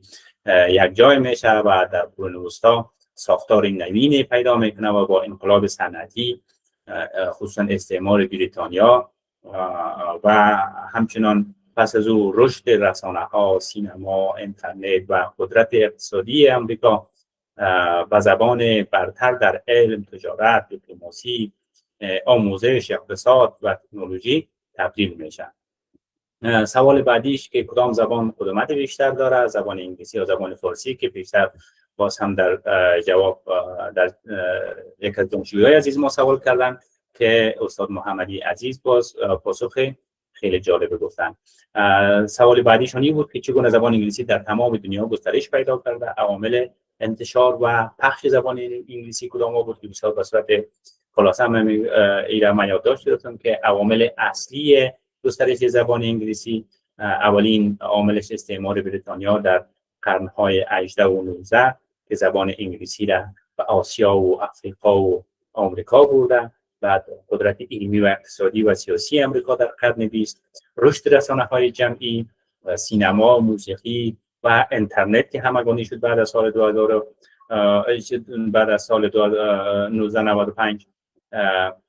استفاده از انگلیسی به عنوان زبان رسمی، سازمان‌های بین‌المللی خصوصاً ملل متحد و بعد سازمان‌های بین‌المللی و جهانی دیگر، نقش انگلیسی در آموزش عالی، نشرات علمی و تکنولوژی خصوصاً هوش مصنوعی و استانداردسازی علمی و آموزش‌های جهانی که انگلیسی را به زبان معیار تبدیل کردند. و همچنان سوال بعدی بود که زبان انگلیسی در سیستم آموزش جهانی چقدر نقش داره و کدام عامل باعث شده که نقش زبان انگلیسی در آموزش عالی بیشتر باشه. خب بدون شک زبان انگلیسی در نظام‌های آموزش عالی نقش محوری داره. استاد فرمودن که این زبان نه تنها وسیله تدریس بلکه زبان تولید و نشر علم است. در بسیاری از دانشگاه‌های معتبر جهان تدریس میشن، از جمله دانشگاه‌هایی که من یادداشت گرفتم، دانشگاه آکسفورد و هاروارد و استنفورد و همچنان دانشگاه ملی سنگاپور نام گرفتم. گفتن که بیش از 1.5 میلیارد نفر در جهان به این زبان صحبت میکنن، هزاران دانشگاه در کشورهای غیر انگلیسی زبان به این زبان صحبت میکنن و در حال حاضر بیش از 240,000 برنامه آموزشی در سطح جهان به این زبان ارائه میشه و بعضی موارد دیگه. چالش‌ها و فرصت‌های زبان انگلیسی در آموزش علمی در یاد آور شدن که اول فرصت‌ها رو گفتم که دسترسی جهانی به منابع علمی و وجودیش یکی از فرصت‌ها است. ارتباط علمی بین‌المللی میان دانشمندان و دانشگاه‌ها و استادای دانشگاه یا استانداردسازی مفاهیم و ساختارهای علمی بحث دیگه از افزایش فرصت‌های تحصیلی و شغلی در سطح جهان، رشد برنامه‌های آموزشی انگلیسی زبان در کشورهای غیر انگلیسی زبان و بعضی چالش‌هایی که یادآور شدن، تهدید زبان‌های بومی و ملی میتونه یک از چالش‌ها باشه، نابرابری زبانی در دسترسی و علم، وابستگی علمی به مراکز انگلیسی زبان در بعضی کشورها مشکل‌تر از فشار روانی و آموزش بر دانشجویان غیر انگلیسی زبان. گفتن که بر علاوه ما آیلتس و اینا را بلد باشیم، باید انگلیش هستی هم لنگویج هم باید بخونیم در اون کشورها و جاری شدن آموزش علمی انگلیسی زبان که پول بیشتر میگیره و همچنان چون تاکید کردن که باید میان جهانی شدن زبان انگلیسی و حفظ هویت زبانی و فرهنگی تعادل برقرار شود. با اینکه ما زبان انگلیسی میخوانیم باید یاد بگیریم، به نفع ما هست زبان تکنولوژی و دانش و هوش مصنوعی اینا هست، باید زبان خود را هم فراموش نکنیم. و سوال بعدی بود که با وجود وضعیت سیاسی فعلی در جهان زبان انگلیسی همچنان میتونه در صدر زبان‌های دنیا باقی بمانه که در اینجا اینترنت استاد محمدی عزیز یاری نکرد و جناب رئیس باز تشریف آوردن با اینکه 2-3 بار چنین شد. جناب استاد عبدالفریدی سالنگی عزیز که همیشه در همه برنامه‌ها حضور دارن و حضور پربارشون باعث دلگرمی همه میشه، پاسخ بسیار پربار و مفید را ارائه کردن و در بخش کاربرد زبان انگلیسی در علم و تکنولوژی و اقتصاد و ارتباطات صحبت‌های بسیار مفید را ارائه کردن و گفتن که با وجود تحولات سیاسی، رقابت‌های ژئوپلیتیکی و سیاسی و ظهور قدرت‌های چند قطبی در جهان، زبان انگلیسی همچنان جایگاه خود را به عنوان زبان برتر در عرصه‌های علم، آموزش، تکنولوژی، دیپلماسی، خصوصاً هوش مصنوعی و اقتصاد حفظ خواهد کرد. دلایل پایداری جایگاه زبان انگلیسی پس دوباره استاد محمدی عزیز گفتن که زبان علم آموزشی جهانی است، زبان ارتباطات بین‌المللی میتونه باشه، تسلط بر فضای دیجیتال و تکنولوژی هست، خصوصا هوش مصنوعی که تازه ایجاد شده و زبان مشترک در اقتصاد جهانی است. اون اقتصاد جهان به دست اون کشورهای انگلیسی زبان است مثل آمریکا و بریتانیا اینا. و همچنان غیر مستقیم فهمیدم گفتن که مثلا اگر زبان انگلیسی طی چند قرن رشد کرده و کنار گذاشتن این زبان میتونه که چند قرن دیگه در بر بگیره تا که یک زبان دیگه به جایش بگیره. این رئیس های سالنگی هم تاکید کردن که اونا با این که مثلا 1 میلیارد انسان به زبان چینایی هم گپ میزنن اما فرهنگ سازی به زبان چینایی نشده به اندازه زبان انگلیسی و زبان انگلیسی زبان علم و تکنولوژی و دانش و همه چیز هست. و چالش‌های سیاسی و فرهنگی پیش رو میتونه که ظهور قدرت‌های چند زبانه باشه، مقاومت فرهنگی در برابر سلطه زبانی باشه. بعضی فرهنگ‌ها نمیخواد که مثلا زبان انگلیسی، مثلا در ایران زبان انگلیسی بسیار ضعیف است، یا در ژاپن مثلا ما ژاپن رفتیم دیدیم که چقدر ضعیف است، کار نمیکنه زیاد. مردم در چین مثلا به زبان انگلیسی زیاد و قدر اهمیت قائل نیستن. پیشرفت ترجمه ماشینی و هوش مصنوعی بحث دیگه است، میتونه فرارای زبان انگلیسی این حیث یک مشکل باشه. و آینده زبان انگلیسی در ساینس و علم، زبان انگلیسی گفتن در ساینس و علم و دانش با پشتیبانی از سوی تکنولوژی های نوین و ساختارهای اقتصادی جهانی جایگاه خود را حفظ خواهد کرد و با این حال آینده علم به سمت چند زبانه شدن، تنوع معرفتی و همزیستی زبانی حرکت میکنه بخوایم نخواهیم. اما در اینجا انگلیسی همچنان زبان محوری خواهد بود، اما نه به تنهایی. مثلا شما فکر بکنید که سوشال میدیا، بعضی سوشال میدیا ها با زبان خود چینایی هست، با زبان ژاپنی هست و با زبان‌های دیگه که اونا مثلا توانستن مثلا اما قدر زبان خود رو رشد بدن که با زبان خودشون و با زبان روسی همچنان. و بحث بعدی چگونه زبان انگلیسی رو بیاموزیم که بسیار یک راهنمود خوبه که همه ما نیاز به او داریم. گفتن که با اینکه در زبان انگلیسی 117,000 یا 1,17,000 وردز وجود داره، اما ما اگر بتونیم 5,000 الی 8,000 ورد یاد بگیریم میتونیم که به صورت راحت و روان انگلیسی صحبت بکنیم. و یادگیری زبان انگلیسی که گفتن در 3 بخش عمده تقسیم میشه. بخش گرامر هست که اونم 12 زبان است، 12 زمان هست و پارس آف اسپیچ یا اجزای کلام است که اینا رو باید به صورت درست اول یاد بگیریم از نوع گرامری. و 4 اسکیلز یا مهارت‌های 4 گانه زبان، ریدینگ، رایتینگ، اسپیکینگ و لیسنینگ بود و قسمت وکابولری. و در کل در نتیجه ما اتو برداشت کردیم که زبان انگلیسی با وجود چالش‌های سیاسی و فرهنگی همچنان زبان برتر در جهان باقی خواهد ماند اما این جایگاه نیازمند تطبیق با تحولات جهانی است. احترام به تنوع زبانی و تقویت آموزش چند زبانه بسیار مهم است. اعمال از خیلی از کشورهای اروپایی مثلا زبان چینایی در مکاتبشان داره تدریس میکنند، در دانشگاه‌هایشان. و این چیزایی است که مثلا گفتن که مثلا کشورهای مثل جرمنی در زبان جرمنی بسیار مثلا تعصب دارن و همینطور به فرانسه و اسپانیا و اینا.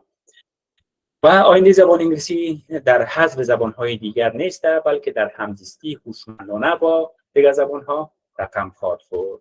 و به سوال‌ها پاسخ‌های بسیار خوبی در آخر ارائه کردن که نیاز به تکرار نیست، چون همه ما امروز دیگه شنیدیم. من در پایان از تمامی برگزار کنندگان از این وبینار، سخنرانان، اشتراک کنندگان و همکاران تکنیکی برنامه صمیمانه سپاسگزاری میکنم. و در آخر با مشیر سخنان من پایان میبخشم که خدایا چنان کن سرانجام کار تو خوشنود باشید با ما هستید. بسیار سپاسگزارم از همه.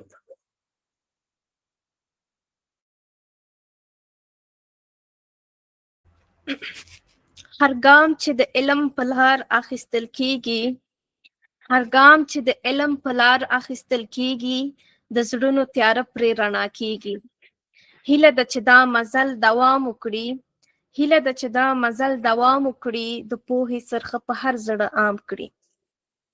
له استاد یوسفي څخه نړۍ مننه د هغوی د ښکلې جمعبندي څخه. قدرمنو استادانو، درنو ګډونوالو او ګرانو حاضرینو، ورو د دې ښکلي او علمي ویبنار وروستۍ شېبې ته رسېدلي یو او په رښتیا هم دا یو بریالی، منظم او الهام بخښونکی ویبنار و چې د ټولو ګډونوالو، تنظیم کوونکو او ځانګړې توګه د درنې ژبې او ادبیاتو پوهنځۍ د هڅو او همکارۍ پایله وه. زه له هر ګډونوال، استاد او همکار څخه د زړه له کومې مننه کوم چې له خپل وخت، مینې او علم سره یې دا غونډه دومره ارزښتمنده کړه. هیله لرو چې د دې ډول علمي او فکري ویبنارونو لړۍ په راتلونکي کې هم د پوهنتون په کچه دوام ولري، د لا زیات پرمختګ، یووالي او بریا لپاره. او په پای کې ټولو ته د بریا، سوکالۍ او روغتیا دعا کوم. تر راتلونکو اونیو او نو پروګرامونو پورې خدای مو یار، مددګار او ساتونکی وي. مننه کوم د ادبیاتو پوهنځۍ څخه.